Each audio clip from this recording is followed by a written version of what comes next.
Hello everyone, my name is Sairam Sampatrao. Welcome to this Hindu analysis. ఈ రోజు Hindu analysis start చేసే ముందు ఒక చిన్న మాట అండి. మన హిందూ అనాలిసిస్ వెనక మన యూట్యూబ్ ఛానల్ అప్లోడ్ చేసే అన్ని వీడియోస్ వెనక చాలా ఎఫర్ట్స్ ఉంటాయి, చాలా టైమ్ ఆఫ్ ప్రిపరేషన్ ఉంటుంది, చాలా హార్డ్ వర్క్ ఉంటుంది. If you really want to acknowledge your efforts, please do hit that big fat like button and explanation ఎలా ఉందనేది కూడా కామెంట్ చేయండి. మీ ఫ్రెండ్స్ అండ్ ఫెలో ఆస్పిరెంట్స్తో కూడా మన వీడియోస్ని షేర్ చేసుకోండి. హిందూ పేపర్ అర్థం కాక, ఆర్టికల్స్ బ్యాక్గ్రౌండ్ నుంచి తెలియక ఎవరో ఒక బిగినర్ చాలా ఇబ్బంది పడుతూ ఉంటారు. సో వాళ్ళకి వరకు కూడా మన వీడియోస్ని చేరాలి అంటే so do hit that like button అమ్మ. రైట్, మరి సో హిందూ అనాలిసిస్ స్టార్ట్ చేసే ముందు ఒక డేట్ అనేటటువంటిది గుర్తుపెట్టుకోండి. ఇక్కడ డేట్ రాస్తున్నాను చూడండి, 10th February 2022. ఎందుకు ఈ డేట్ చెప్పబోతున్నాను అంటే మన ఫ్లాగ్షిప్ కోర్సు, మన ఆప్షనల్ కోర్సెస్ అండ్ మన హిస్టరీ కోర్స్ యొక్క ఫీజులు ఏవైతే ఉన్నాయో అవి 11th నుంచి పెరగబోతున్నాయి. సో డిస్కౌంటెడ్ ప్రైస్కి జాయిన్ అవ్వాలి అంటే 10th February 2022 లోపే జాయిన్ అయ్యేటటువంటి ప్రయత్నం చేయండి. యూపీఎస్సీ ప్రజెంట్ ఫీజు కేవలం 60,000 రూపాయలు మాత్రమే. లైవ్ ప్లస్ రికార్డెడ్ క్లాసెస్కి యాక్సెస్ ఉంటుందమ్మా.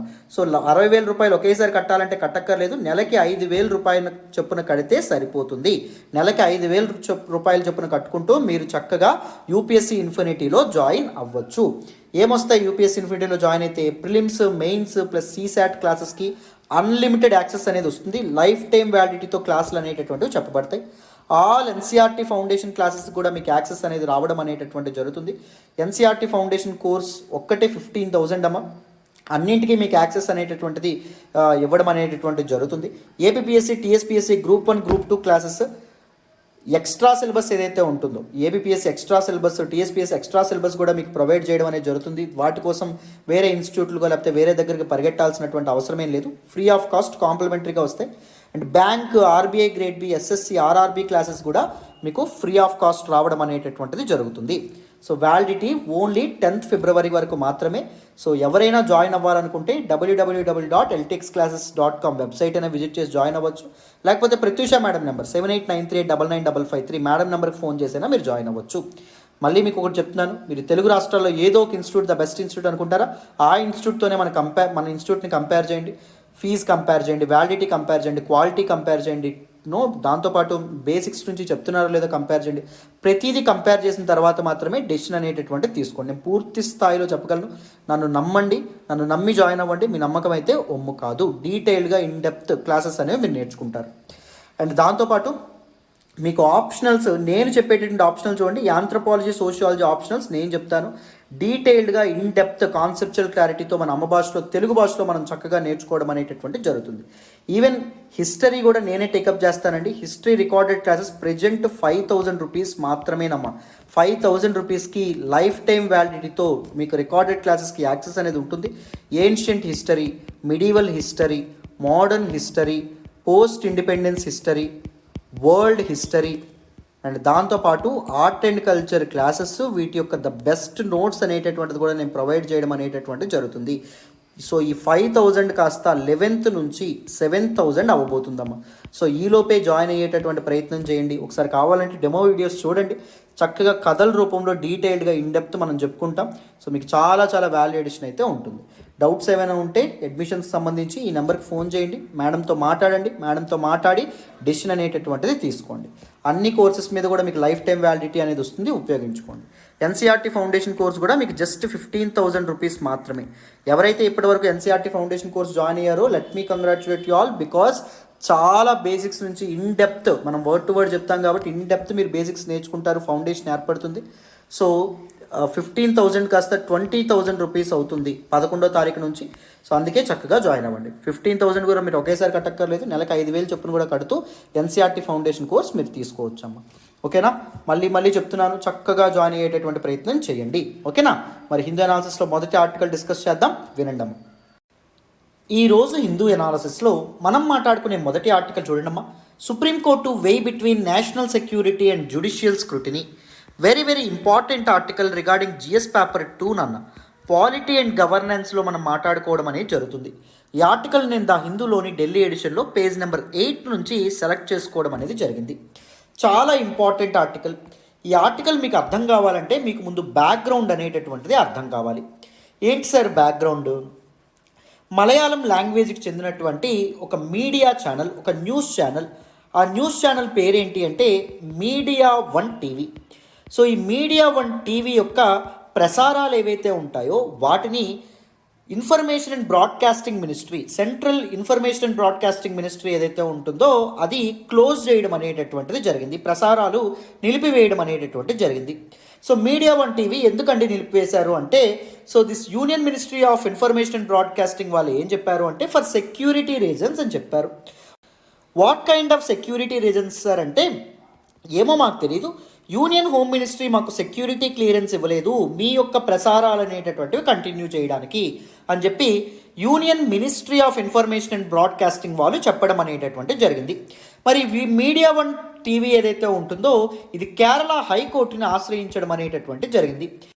కేరళ హైకోర్టు ఏం చేసింది, ఈ మీడియా వన్ టీవీ యొక్క వాదనలు ఏవైతే ఉన్నాయో విని this particular ministry of information and broadcasting వాళ్ళు ఇచ్చినటువంటి ఆర్డర్, అంటే మీడియా వన్ టీవీ ప్రసారాలు ఆపేయాలి అని చెప్పిన ఆర్డర్ ఏదైతే ఉంటుందో దాన్ని డిఫర్ చేసింది. దాని మీద ఒక టెంపరరీ స్టే అనేది విధించింది. మీడియా వన్ టీవీ ఏదైతే ఉంటుందో మీరు చక్కగా ప్రసారాలు కంటిన్యూ చేసుకోవచ్చు అని చెప్పింది.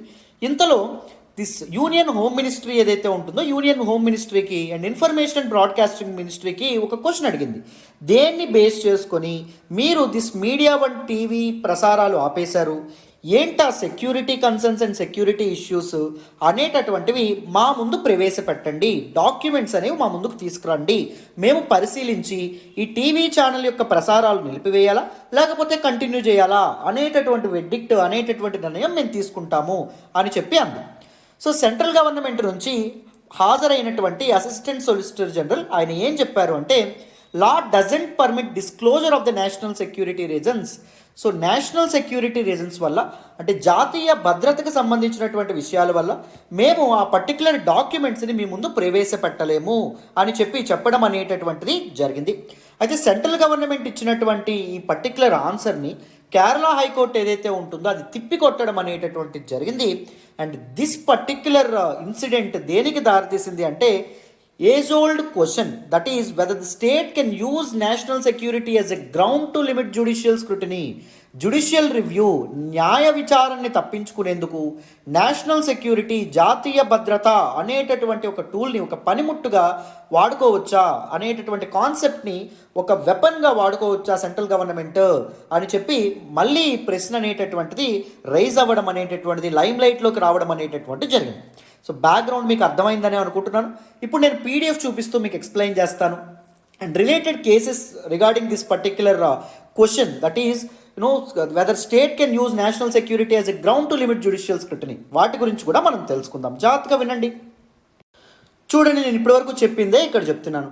మలయాళం లాంగ్వేజ్కి చెందినటువంటి ఒక news channel, that is media one channel యొక్క ట్రాన్స్మిషన్ ప్రసారాలని ఇన్ఫర్మేషన్ అండ్ బ్రాడ్కాస్టింగ్ మినిస్ట్రీ అనేటటువంటిది ఆపేసింది. దానికి కారణం ఏం చెప్పింది, సెక్యూరిటీ రీజన్స్, భద్రతాపరమైనటువంటి కారణాలు అని చెప్పడం అనేటటువంటి జరిగింది.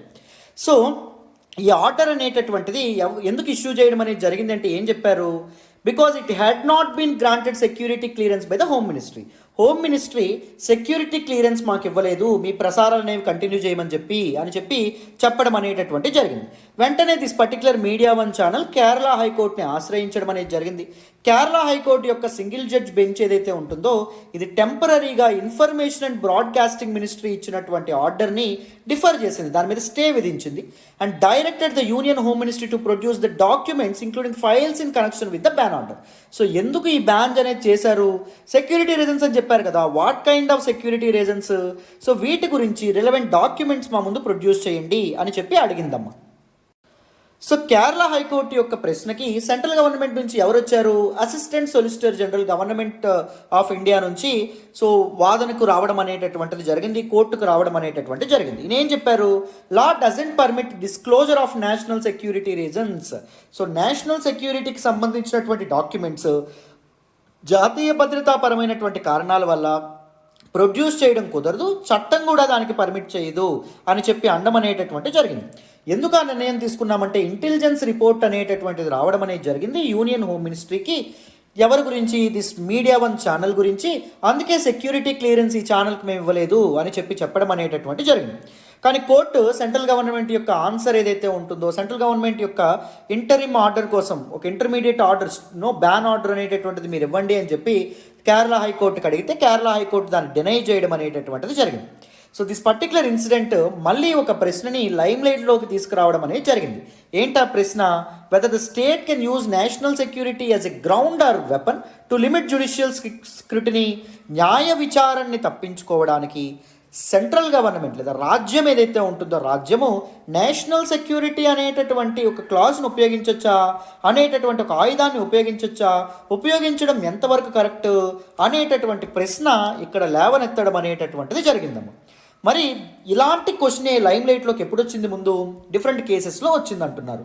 సో మళ్ళీ రావడం అంటున్నారు. So what are the previous instances where this question has arised? చూద్దామా? వినండి. రీసెంట్గా పెగాసస్ ఇష్యూ ఏదైతే ఉంటుందో అది లైమ్ లైట్లోకి రావడం అనేటటువంటి జరిగింది. పెగాసస్ అనేటటువంటి ఒక మాల్వేర్ ఏదైతే ఉంటుందో ఏ సాఫ్ట్వేర్ విత్ మెలీషియస్ బిహేవియర్, అంటే వ్యక్తులు ఇంపార్టెంట్ పర్సనాలిటీస్ ప్రముఖమైనటువంటి వ్యక్తుల యొక్క ఫోన్లు కానీ లేకపోతే డిజిటల్ డివైజెస్ కానీ ఈ పెగాసస్ అనేటటువంటి ఒక మాల్వేర్ను ఉపయోగించి గవర్నమెంట్ ట్యాప్ చేసింది. గవర్నమెంట్ వాటి మీద సర్వేలెన్స్ అనేటువంటి ఎక్స్ట్రా జ్యుడిషియల్ సర్వేలెన్స్ అనేటటువంటిది చేసింది, చట్ట విరుద్ధంగా సర్వేలెన్స్కి పాల్పడడం అనేటటువంటి జరిగింది అని ఎలిగేషన్స్ రీసెంట్గా రావడంతో అండ్ టార్గెట్ చేసినటువంటి వ్యక్తుల్లో ఇంపార్టెంట్ జర్నలిస్టులు, ఎలక్షన్ కమిషన్ ఆఫ్ ఇండియా యొక్క సభ్యులు అండ్ దాంతోపాటు అపోజిషన్ లీడర్స్ కూడా ఉండడంతో this is a threat to democracy, ప్రజాస్వామ్యానికి అదొక పెద్ద భంగపాటు. అండ్ దాంతోపాటు పౌరుల యొక్క రైట్ టు ప్రైవసీ, గోప్యతాపరమైనటువంటి హక్కు, సిటిజన్స్ యొక్క గోప్యతాపరమైనటువంటి హక్కును కూడా గవర్నమెంట్ కాలరాస్తుంది అని చెప్పి ఎలిగేషన్స్ అనేవి వచ్చినాయి. సో ఈ పెగాసస్ యొక్క కేసుని విచారిస్తూ 3 judge bench of the supreme court ఏం చెప్పింది అంటే నేషనల్ సెక్యూరిటీ, జాతీయ భద్రతకు సంబంధించినటువంటి విషయాల్లో కోర్టుల యొక్క రివ్యూ, దట్ ఈజ్ న్యాయ విచారణ అనేటటువంటిది లిమిటెడ్గా ఉన్నప్పటికీ, న్యాయ విచారణ హక్కు ఏదైతే ఉంటుందో, అధికారం ఏదైతే ఉంటుందో కోర్టులకు లిమిట్గా ఉంటుంది. కరెక్టే, జాతీయ భద్రతే అన్నింటికంటే ఇంపార్టెంట్. కానీ సెంటర్కి సెక్యూరిటీ అనే పేరు చెప్పి సెంటర్ ఫ్రీ పాస్ తీసుకోకూడదు. జ్యుడిషియల్ స్క్రూటినీని, జ్యుడిషియల్ రివ్యూని ఎవేడ్ చేయకూడదు. న్యాయ విచారణ నుంచి సెంట్రల్ గవర్నమెంట్ తప్పించుకోకూడదు అని చెప్పి రీసెంట్గా సుప్రీంకోర్టు చెప్పడం అనేటటువంటిది జరిగింది. అండ్ కోర్టు ఇంకొక విషయం ఏమంది అంటే జ్యుడిషియరీ, న్యాయశాఖ ఏదైతే ఉంటుందో, న్యాయ వ్యవస్థ ఏదైతే ఉంటుందో ఇట్ షుడ్ బి సర్కంస్పెక్ట్, కాషియస్గా, జాగ్రత్తగా ఉండాలి. దేని గురించి విచారించేటప్పుడు? నేషనల్ సెక్యూరిటీకి సంబంధించినటువంటి విషయాల గురించి విచారించేటప్పుడు నేషనల్ సెక్యూరిటీ యొక్క డొమైన్లోకి ఎన్క్రోచ్ అవ్వకుండా కోర్టులు జాగ్రత్త పడాలి, ఆ విషయాల్లో ఇంటర్ఫియర్ అవ్వకుండా కోర్టులు జాగ్రత్త పడాలి. కరెక్టే, కానీ total prohibition against judicial review, national సెక్యూరిటీకి సంబంధించినటువంటి విషయాల్లో అసలు కోర్టులు జోక్యమే చేసుకోకూడదు అనడం ఎంతవరకు కరెక్ట్? అది కరెక్ట్ కాదు కదా అని చెప్పి సుప్రీంకోర్టు రీసెంట్గా మనకు న్యూస్లోకి వచ్చినటువంటి పెగాసస్ ఇష్యూలో అభిప్రాయపడ్డం అనేటటువంటిది జరిగింది నాన్న. నెక్స్ట్ ఇదే ప్రశ్న, ఏం ప్రశ్న అండి? స్టేట్, రాజ్యం అనేటటువంటిది లేదా ప్రభుత్వం అనేటటువంటిది నేషనల్ సెక్యూరిటీ అనేటటువంటి వెపన్ను ఉపయోగించి జ్యుడిషియల్ స్క్రూటినీని, న్యాయ విచారణని తప్పించుకోవచ్చా అనే ప్రశ్న ముందు కూడా ఒకసారి రావడం అనేటటువంటి జరిగింది. ఎప్పుడు? ఏ కేసు? అనురాధా బసిన్ కేస్ ఏదైతే ఉంటుందో this particular case. Who is Anuradha Bhasin? She is a journalist. ఈవిడ ఒక పాత్రికేయురాలు and she is from the state of Jammu and Kashmir, erstwhile state of Jammu and Kashmir. So article 370, article 35 ఏదైతే ఉన్నాయో వాటిని అబాలిష్ చేసి జమ్మూ అండ్ కాశ్మీర్ యొక్క స్పెషల్ స్టేటస్ని పార్లమెంటు రివోక్ చేయడం అనేటటువంటి జరిగింది. మన గవర్నమెంట్ రివోక్ చేసింది ఎప్పుడు? 2019 ఆగస్టు 5వ తారీఖున, రైట్. దాని తర్వాత so extremist propaganda, misinformation social మీడియాస్ని లేకపోతే ఇంటర్నెట్ను ఉపయోగించి స్ప్రెడ్ చేయకూడదు అనేటటువంటి ఉద్దేశంతో గవర్నమెంట్ ఏం చేసింది? స్టేట్లో ఇంటర్నెట్ కనెక్షన్స్ మీద రెస్ట్రిక్షన్ అనేటటువంటిది, జమ్మూ అండ్ కాశ్మీర్లో ఇంటర్నెట్ కనెక్షన్ మీద రెస్ట్రిక్షన్ అనేటటువంటిది విధించింది. సో గవర్నమెంట్ జమ్మూ అండ్ కాశ్మీర్లో విధించినటువంటి ఇంటర్నెట్ రెస్ట్రిక్షన్స్ ఏవైతే ఉన్నాయో అవి మీడియా యొక్క పనిని లేదా పనితీరుని హ్యాంపర్ చేయడం అనేటటువంటి జరుగుతుంది. మీడియా తను నిర్వర్తించే బాధ్యతల నుంచి అది అడ్డుకోవడం అనేటటువంటిది జరుగుతుంది, మీడియాని అడ్డుకోవడం అనేటటువంటిది జరుగుతుంది. And it has a chilling effect on our freedom of speech, freedom of expression and press freedom అని చెప్పడం అనేటటువంటిది, కోర్టును ఆశ్రయించడం అనేటటువంటి జరిగింది అనురాధా బసిన్ అనేటటువంటి జర్నలిస్ట్. దానిలో సుప్రీంకోర్టు ఏం చెప్పడం అనేటటువంటి జరిగింది అంటే ఇదే క్వశ్చన్ లేవనెత్తడం అనేది జరిగింది. స్టేట్ నేషనల్ సెక్యూరిటీ అనేటటువంటి ఒక బేసిస్, ఒక గ్రౌండ్ లేదా ఒక వెపన్ని, ఒక ఆయుధాన్ని ఉపయోగించుకొని జుడిషియల్ స్క్రూటినీ లేదా జుడిషియల్ రివ్యూని అవాయిడ్ చేయొచ్చా, తప్పించుకోవచ్చా అనేటటువంటి ప్రశ్న మళ్ళీ సుప్రీంకోర్టుకు ముందు ఎదురవ్వడం అనేటటువంటి జరిగింది. దీనిలో సుప్రీంకోర్టు ఏం చెప్పింది అంటే, ఆర్బిట్రరీగా అంటే ఏకపక్షంగా మీకు ఇష్టం వచ్చినట్టు ఒక పర్టికులర్ ఏరియాలో ఇంటర్నెట్ రెస్ట్రిక్షన్స్ అనేటటువంటి విధించడం వల్ల రాజ్యాంగం అనేటటువంటిది తమ సిటిజన్స్కి హామీ పడినటువంటి, రాజ్యాంగం తన సిటిజన్స్కి, పౌరులకి ఇచ్చినటువంటి హక్కు, right, that is freedom of speech and expression, article 19 clause 1 sub clause A ద్వారా ఇవ్వడం అనేటటువంటి జరిగింది. దాని మీద ఎఫెక్ట్ చూపిస్తుంది. ఎందుకంటే nowadays people are using their freedom of speech and expression using the social media accounts, right. Social media అకౌంట్స్లో తమ యొక్క కన్సర్న్స్, తమ యొక్క ఇష్యూస్ని వాళ్ళు చెప్పుకోవడం అనేది జరుగుతుంది. సో ఆ రైట్ని గవర్నమెంట్ లాగేసుకుంటుంది by imposing this internet restrictions అనే విధంగా చెప్పారు. అండ్ దాంతోపాటు సామాన్య ప్రజలే కాకుండా మీడియా యొక్క పాత్ర చాలా ఎక్కువ ఉంటుంది.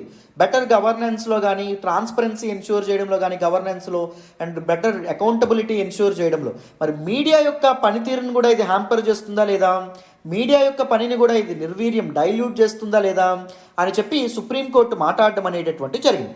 సుప్రీంకోర్టు ఏమంది అంటే, these internet restrictions meant to curtail the spread of information and propaganda by the extremist. మీరు చెప్తుంది కరెక్టే, ఎక్స్ట్రీమిస్టులు మిస్ఇన్ఫర్మేషన్, ప్రోపగండా అనేటటువంటిది స్ప్రెడ్ చేస్తారు, వాటిని కంట్రోల్ చేయడం కరెక్టే. But it also has a restrictive effect on the individuals. మీకు తెలియకుండానే మీరు ఇండివిజువల్స్ యొక్క రైట్స్ని మీరు రెస్ట్రిక్ట్ చేస్తున్నారు, అది గుర్తుపెట్టుకోండి అని చెప్పి సుప్రీంకోర్టు చెప్పడం అనేటటువంటిది జరిగింది నాన్న. దాంతోపాటు ఇంకొక చక్కనైనటువంటి మాట అంది, any order of the state, మీరు ఎటువంటి ఆర్డర్ అయినా పాస్ చేయండి. ఎలాంటి order? Which restricts fundamental rights of speech or expression. Citizens యొక్క, పౌరుల యొక్క ప్రాథమిక హక్కులైనటువంటి freedom of speech and expression, వాక్ స్వాతంత్రాన్ని, భావ ప్రకటన స్వేచ్ఛని హరించేటటువంటి ఆర్డర్ మీరు ఇవ్వచ్చు. ఆర్డర్ ఇచ్చేటువంటి అధికారం ఉంది. ఎందుకంటే these rights are not absolute, these rights are qualified in nature. అవునా కాదా? So state can impose restrictions. ఆ హక్కు మీకు తప్పకుండా ఉంది, మేము ఒప్పుకుంటాం, కరెక్టే. కానీ ఎప్పుడు మీరు ఆ రెస్ట్రిక్షన్స్ అనేవి విధించాలి, that should be back by reasons. దానికి ఒక లాజిక్ అనేది ఉండాలి. ఇర్రేషనల్గా, ఇల్లాజికల్గా రెస్ట్రిక్షన్స్ అనేటటువంటివి ఇంపోజ్ చేయడం కరెక్ట్ కాదు అనే విధంగా సుప్రీంకోర్టు అభిప్రాయపడడం అనేటటువంటిది జరిగింది. And the court should be convinced that the state acted in responsible manner. And కోర్టులు కూడా కన్విన్స్ అవ్వాలి. ఏంటి? స్టేట్, రాజ్యం ఏదైతే ఉంటుందో, గవర్నమెంట్ ఏదైతే ఉంటుందో అది రెస్పాన్సిబుల్ మేనర్లోనే, అంటే బాధ్యతాయుతంగానే వ్యవహరిస్తూ ఈ రెస్ట్రిక్షన్స్ అనేవి ఇంపోజ్ చేసింది అని చెప్పాలి. సో ఇర్రెస్పాన్సిబుల్గా, ఇర్రేషనల్గా, ఇల్లాజికల్గా, రీజన్లెస్గా మీరు రెస్ట్రిక్షన్స్ అనేవి ఇంపోజ్ చేయడం ప్రజల యొక్క హక్కుల మీద అది కరెక్ట్ కాదు అనే విధంగా ఇక్కడ చెప్పారండి. అండ్ దాంతోపాటు సుప్రీంకోర్టు ఇంకొక ఇంపార్టెంట్ ఆస్పెక్ట్ని కూడా అభిప్రాయపడింది. ముఖ్యంగా ఇలాంటి జడ్జిమెంట్స్లో secretary, ministry of information broadcasting, government of India versus cricket association of Bengal ఒకటి, Shreya Singhal versus union of India కేసులో సుప్రీంకోర్టు ఏం చెప్పిందో తెలుసా? Article 19 clause 1 sub clause A guarantee చేసినటువంటి this particular fundamental right, freedom of speech and expression ఏదైతే ఉంటుందో దానిలో right to disseminate information. Disseminate అంటే స్ప్రెడ్ ఇన్ఫర్మేషన్. ఒక ఇన్ఫర్మేషన్ని స్ప్రెడ్ చేసేటటువంటి హక్కు కూడా ప్రజలకు ఉందంట. It is an integral part of right to disseminate information is an integral part of freedom of speech and expression. దీనిలో అంతర్భాగమైనటువంటిది అని చెప్పడం అనేటటువంటిది జరిగింది.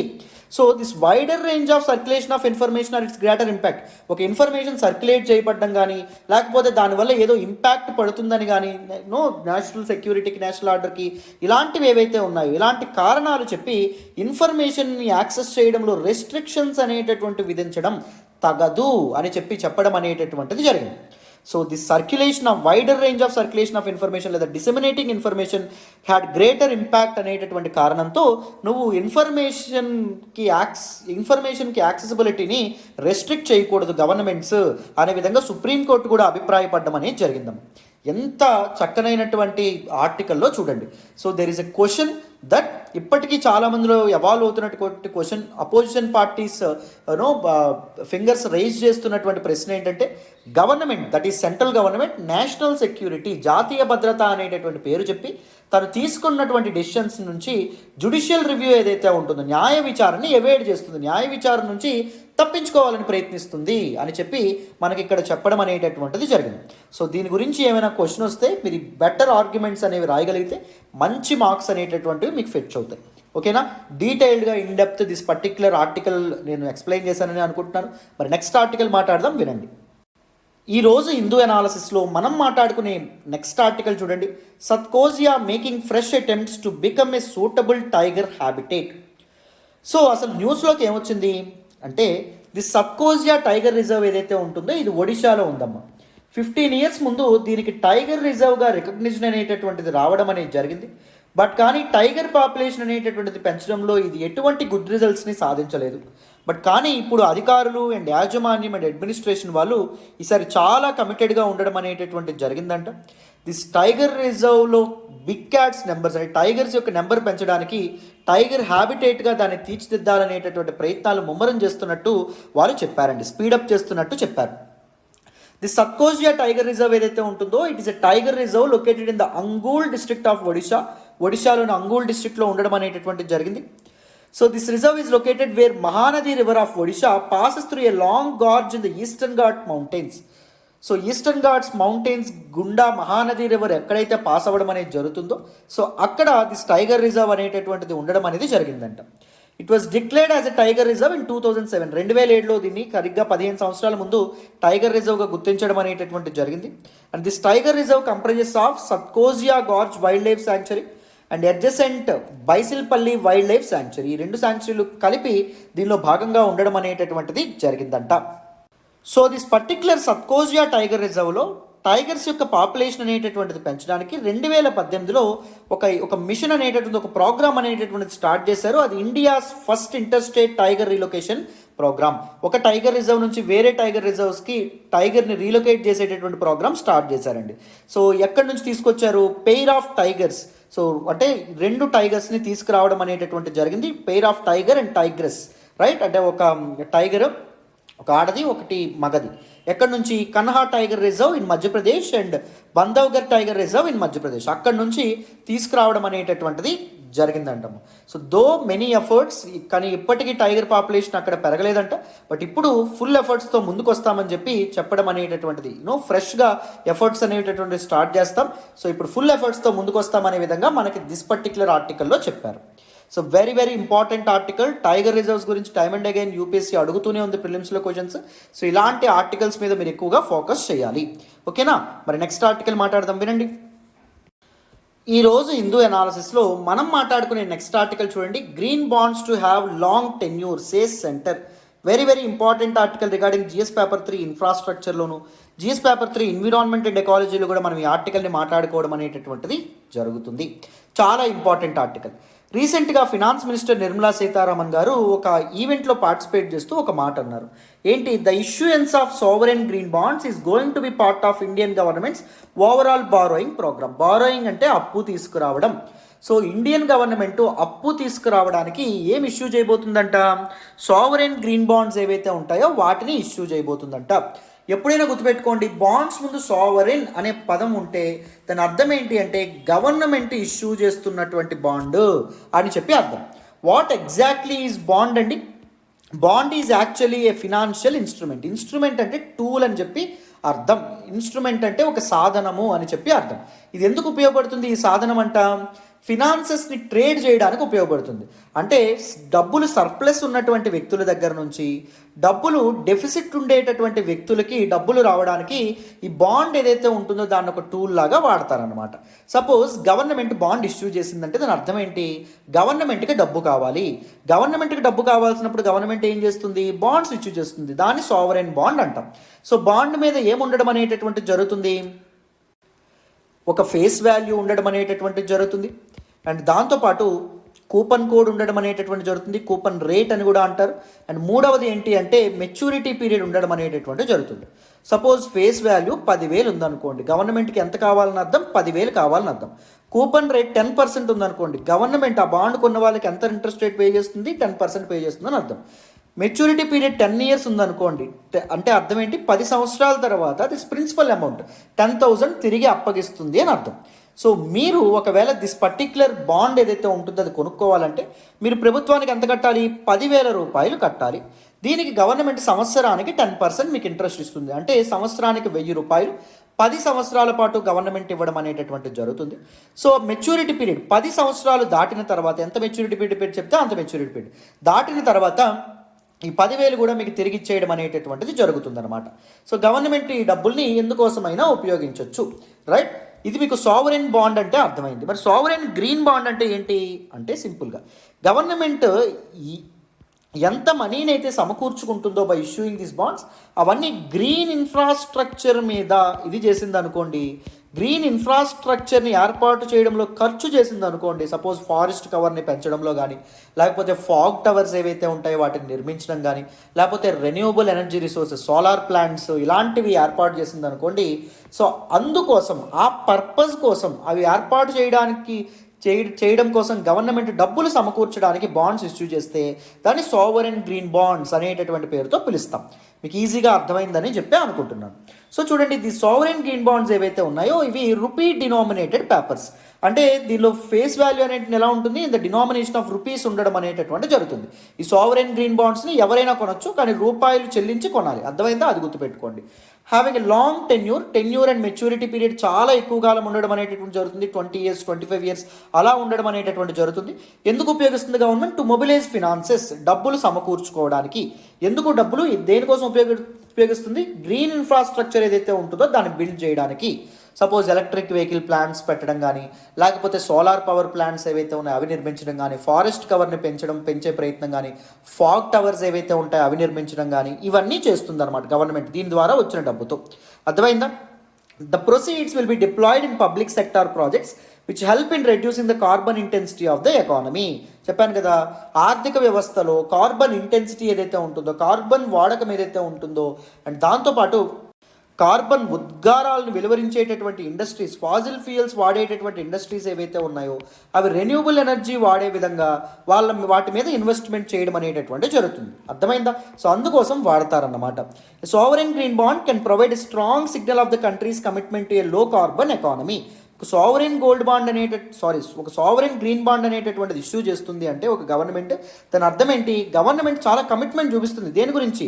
కార్బన్ ఇంటెన్సిటీ తగ్గించడానికి, కార్బన్ ఎమిషన్స్ అనేటటువంటివి కట్ డౌన్ చేయడానికి తన ఎకానమీలో. అర్థమైందా? While also helping bring down the cost of capital for green projects. దాంతోపాటు గ్రీన్ ప్రాజెక్ట్స్ అనేటటువంటివి, గ్రీన్ ఇన్ఫ్రాస్ట్రక్చర్ ఏదైతే ఉంటుందో, రెన్యూవబుల్ ఎనర్జీ ఇన్ఫ్రాస్ట్రక్చర్ ఏదైతే ఉంటుందో వాటికి కావాల్సినటువంటి క్యాపిటల్ కూడా సమకూర్చడానికి. మామూలుగా గ్రీన్ బాండ్స్కి ఇంట్రెస్ట్ రేట్ చాలా తక్కువ ఉంటుందండి. ప్రకృతి ప్రేమికులు కానీ ఎవరైతే ఉంటారో, గవర్నమెంట్ ప్రకృతి మీద ఫోకస్ చేయాలనుకునే వాళ్ళు, తక్కువ ఇంట్రెస్ట్ రేట్ వచ్చినప్పటికీ గవర్నమెంట్కి డబ్బులు చెల్లించి గ్రీన్ బాండ్స్ ఏవైతే ఉంటాయో అవి చెల్లించుకోవడం అనేది జరుగుతుంది. సో ఇంట్రెస్ట్ తక్కువ రేట్ పడుతుంది కాబట్టి గ్రీన్ ప్రాజెక్ట్స్ యొక్క క్యాపిటల్ ఏదైతే ఉంటుందో, కాస్ట్ ఆఫ్ క్యాపిటల్, పెట్టుబడి కూడా తగ్గడం అనేటటువంటి జరుగుతుంది అన్నమాట. లయబిలిటీస్ తగ్గుతాయి కాబట్టి. క్లారిటీ వచ్చిందనే అనుకుంటున్నాను మీకు దిస్ పర్టికులర్ ఆర్టికల్. మరి నెక్స్ట్ ఆర్టికల్ మాట్లాడదాం, వింటారా? వినండి అన్న.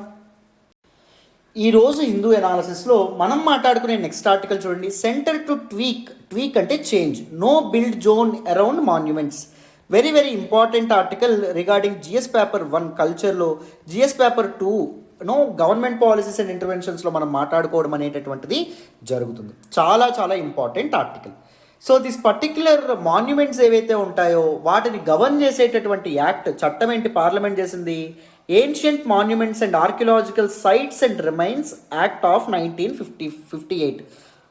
అంసర్ యాక్ట్ అనేటటువంటి పేరుతో కూడా పిలుస్తారు. సో ఈ పర్టికులర్ యాక్ట్ ఏదైతే ఉంటుందో దాన్ని 2010లో సవరించడం అనేటటువంటిది జరిగింది పార్లమెంటు. ఎందుకు సవరించారు?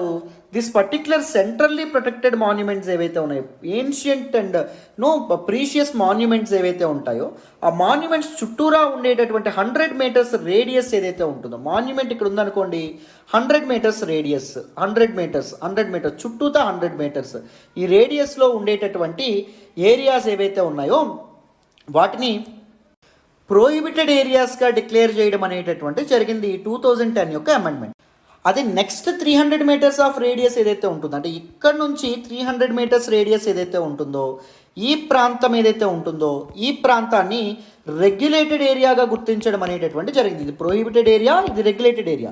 ప్రోహిబిటెడ్ ఏరియాస్లో కన్స్ట్రక్షన్స్ కానీ ఇవేవి చేయకూడదు, హౌసెస్ కన్స్ట్రక్షన్ ఇవేవి నిర్మించుకోవడం ఇవేవి చేయకూడదు. రెగ్యులేటెడ్ ఏరియాలో ఓన్లీ రెగ్యులేటెడ్ కొన్ని ఆఫీసెస్ ఇలాంటివి ఏవైతే ఉంటాయో అవి మాత్రమే ఏర్పాటు చేసుకోవాలి. గవర్నమెంట్ గైడ్ లైన్స్ అనేటటువంటిది ఎప్పటికప్పుడు రిలీజ్ చేస్తుంది. ప్రొహిబిటెడ్ ఏరియాస్లో ఏం చేయాలి, రెగ్యులేటెడ్ ఏరియాస్లో ఏం చేయకూడదు, ప్రొహిబిటెడ్ ఏరియాస్లో ఏం చేయకూడదు అనేటటువంటి విషయాలు. అయితే దిస్ లిమిట్ ఏదైతే ఉంటుందో అది ఆర్బిట్రరీగా ఉండడం అనేటటువంటిది జరిగింది. అంటే there is no logic. So ప్రతి ఒక్క మాన్యుమెంట్కి అలా ఉండడం కరెక్టేనా అని చెప్పి యూనియన్ కల్చర్ మినిస్ట్రీ మళ్ళీ పునరాలోచించడం జరిగింది. మళ్ళీ రీథింక్ చేయడం అనేటటువంటిది జరిగింది. అందుకే యూనియన్ కల్చర్ మినిస్ట్రీ అంట దిస్ పర్టిక్యులర్ అంసర్ యాక్ట్ ఏదైతే ఉంటుందో, that is ancient monuments and archaeological sites and remains act ఏదైతే ఉంటుందో దానికి అమెండ్మెంట్ చేయాలనుకుంటుందంట to rationalise prohibited and regulated areas. So prohibited and regulated areas ఏవైతే ఉన్నాయో వాటి యొక్క డిజిగ్నేషన్ని లాజికల్ చేయడానికి.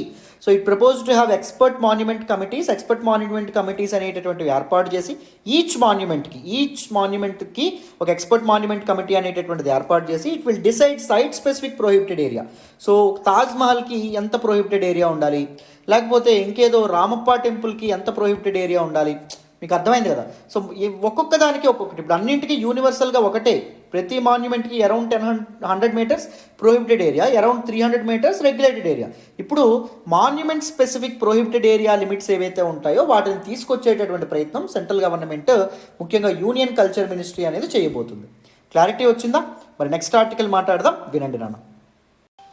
ఈరోజు హిందూ ఎనాలిసిస్లో మనం మాట్లాడుకునే నెక్స్ట్ ఆర్టికల్ చూడండి, an oasis in the heart of a concrete jungle. Very very important article regarding GS paper 3 environment and ఎకాలజీలో మనం మాట్లాడుకోవడం అనేటటువంటిది జరుగుతుంది. చాలా ఇంపార్టెంట్ ఆర్టికల్ అమ్మ. ఈ ఆర్టికల్ నేను ద హిందూలోని ఢిల్లీ ఎడిషన్లో పేజ్ నెంబర్ 3 నుంచి సెలెక్ట్ చేసుకోవడం అనేది జరిగింది.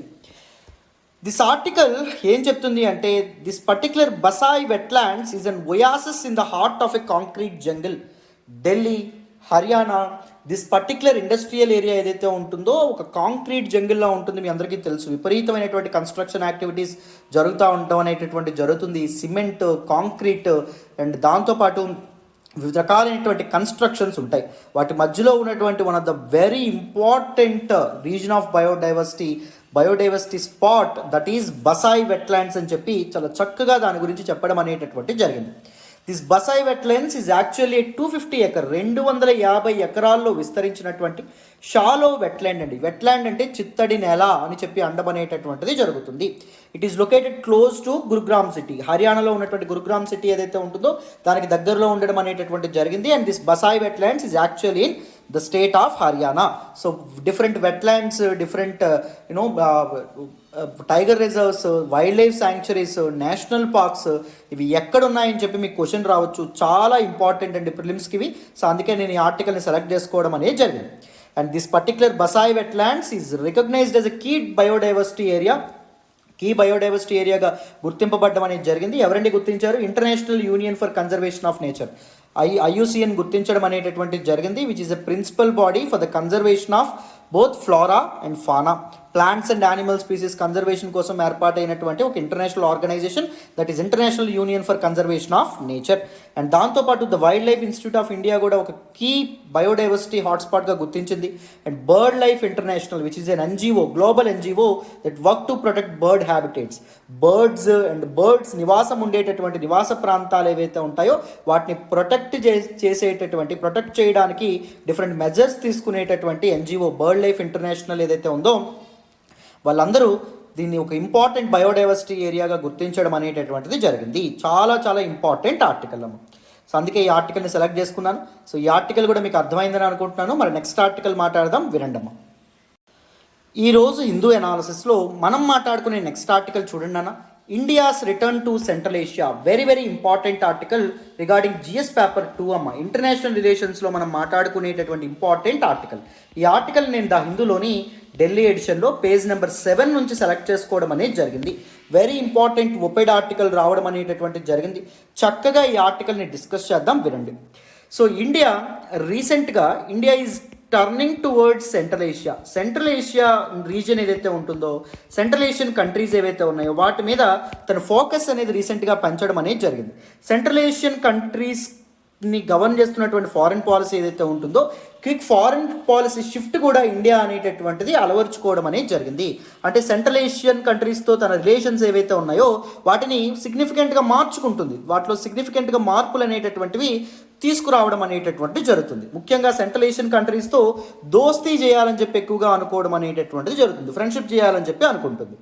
సో మరి దిస్ పర్టికులర్ ఎడిటోరియల్లో ఎలాంటి ఆస్పెక్ట్స్ డిస్కస్ చేశారు, ఇవన్నీ డీటెయిల్డ్గా డిస్కస్ చేద్దాం, వినండి నాన్న.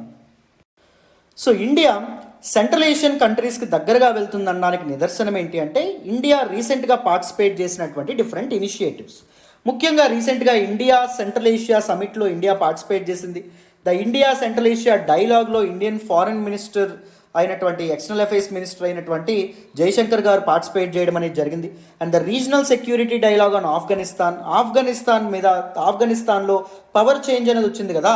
ఆఫ్ఘనిస్తాన్లో తాలిబాన్లు ఎవరైతే ఉన్నారో వాళ్ళు అధికారంలోకి వచ్చిన తర్వాత రీజనల్ సెక్యూరిటీకి థ్రెట్ ఏర్పడడం అనేటటువంటి జరిగింది. ఎందుకంటే growing terrorism is a common concern for this particular Central Asian region.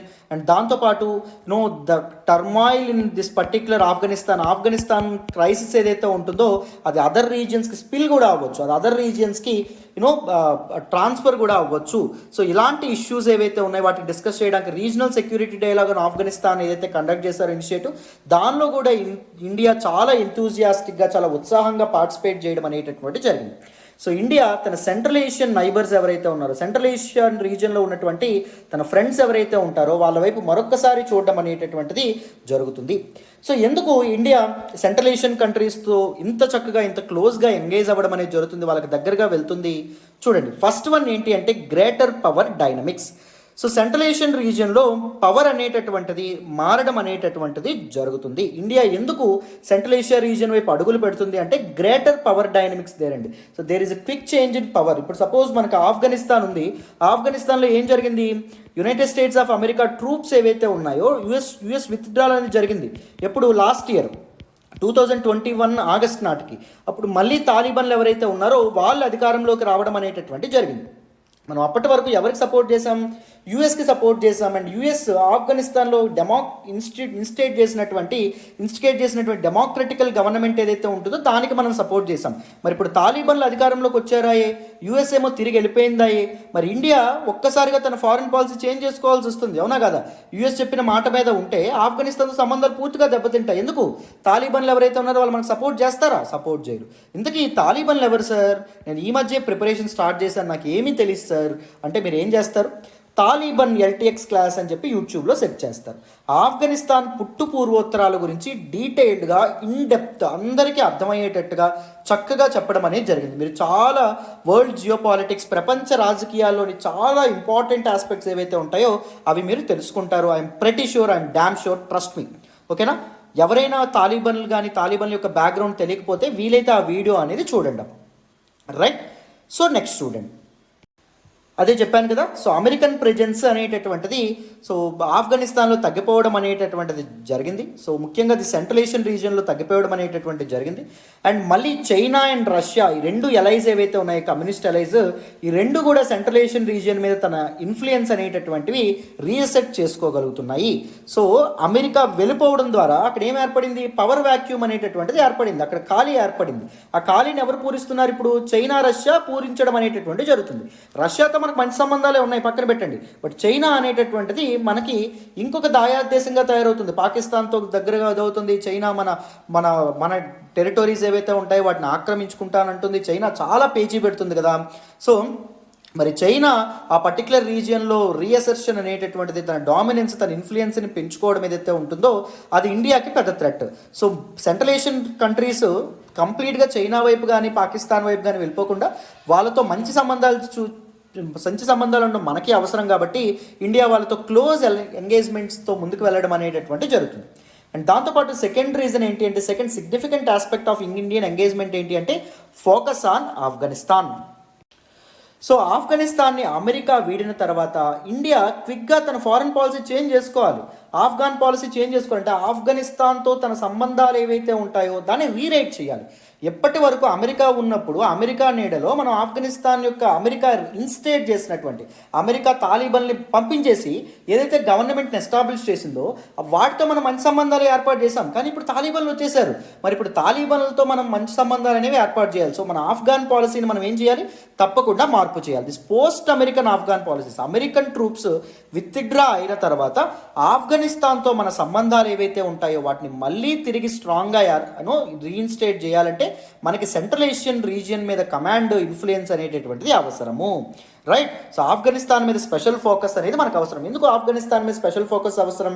మనకి ఏదైనా ఎక్స్టర్నల్ థ్రెట్ మెయిన్గా ఎలా వస్తుంది అంటే నార్త్ వెస్టర్న్ రీజియన్ నుంచి వస్తుంది అన్నమాట. అర్థమైందా? సో ఒకప్పుడు ఇండస్ వ్యాలీ పీపుల్ ఇండియన్ సబ్ కాంటినెంట్లో ఉంటే సో ఆరియన్స్ ఎలా ఇన్వైట్ చేశారు ఇండియాని అంటే దిస్ నార్త్ వెస్ట్ పార్ట్ నుండి ఇన్వైట్ చేశారు. రైట్. చాలా ఫారిన్ పవర్స్ ఎలా వచ్చినాయి, మొఘల్స్ ఎలా వచ్చారు? దిస్ నార్త్ వెస్ట్ పార్ట్ నుంచే వచ్చారు. సో నార్త్ వెస్ట్ పార్ట్లో ఉన్నటువంటి దిస్ ఆఫ్ఘనిస్తాన్ గేట్వే ఇండియాకి. సో అందుకే ఆఫ్ఘనిస్తాన్ ఏదైతే ఉంటుందో ఆఫ్ఘనిస్తాన్తో మంచి సంబంధాలు మెయింటైన్ చేయడం మనకు అవసరం. ఆఫ్ఘనిస్తాన్తో మంచి సంబంధాలు మెయింటైన్ చేయకపోయాం అనుకోండి, వీళ్ళు గేట్ ఓపెన్ చేస్తారు. అంటే ఇండియాకి వెళ్ళిపోండి టెర్రరిస్టులారా అని చెప్తారు. చెప్తే పరిస్థితి ఏంటి? కష్టం కదా.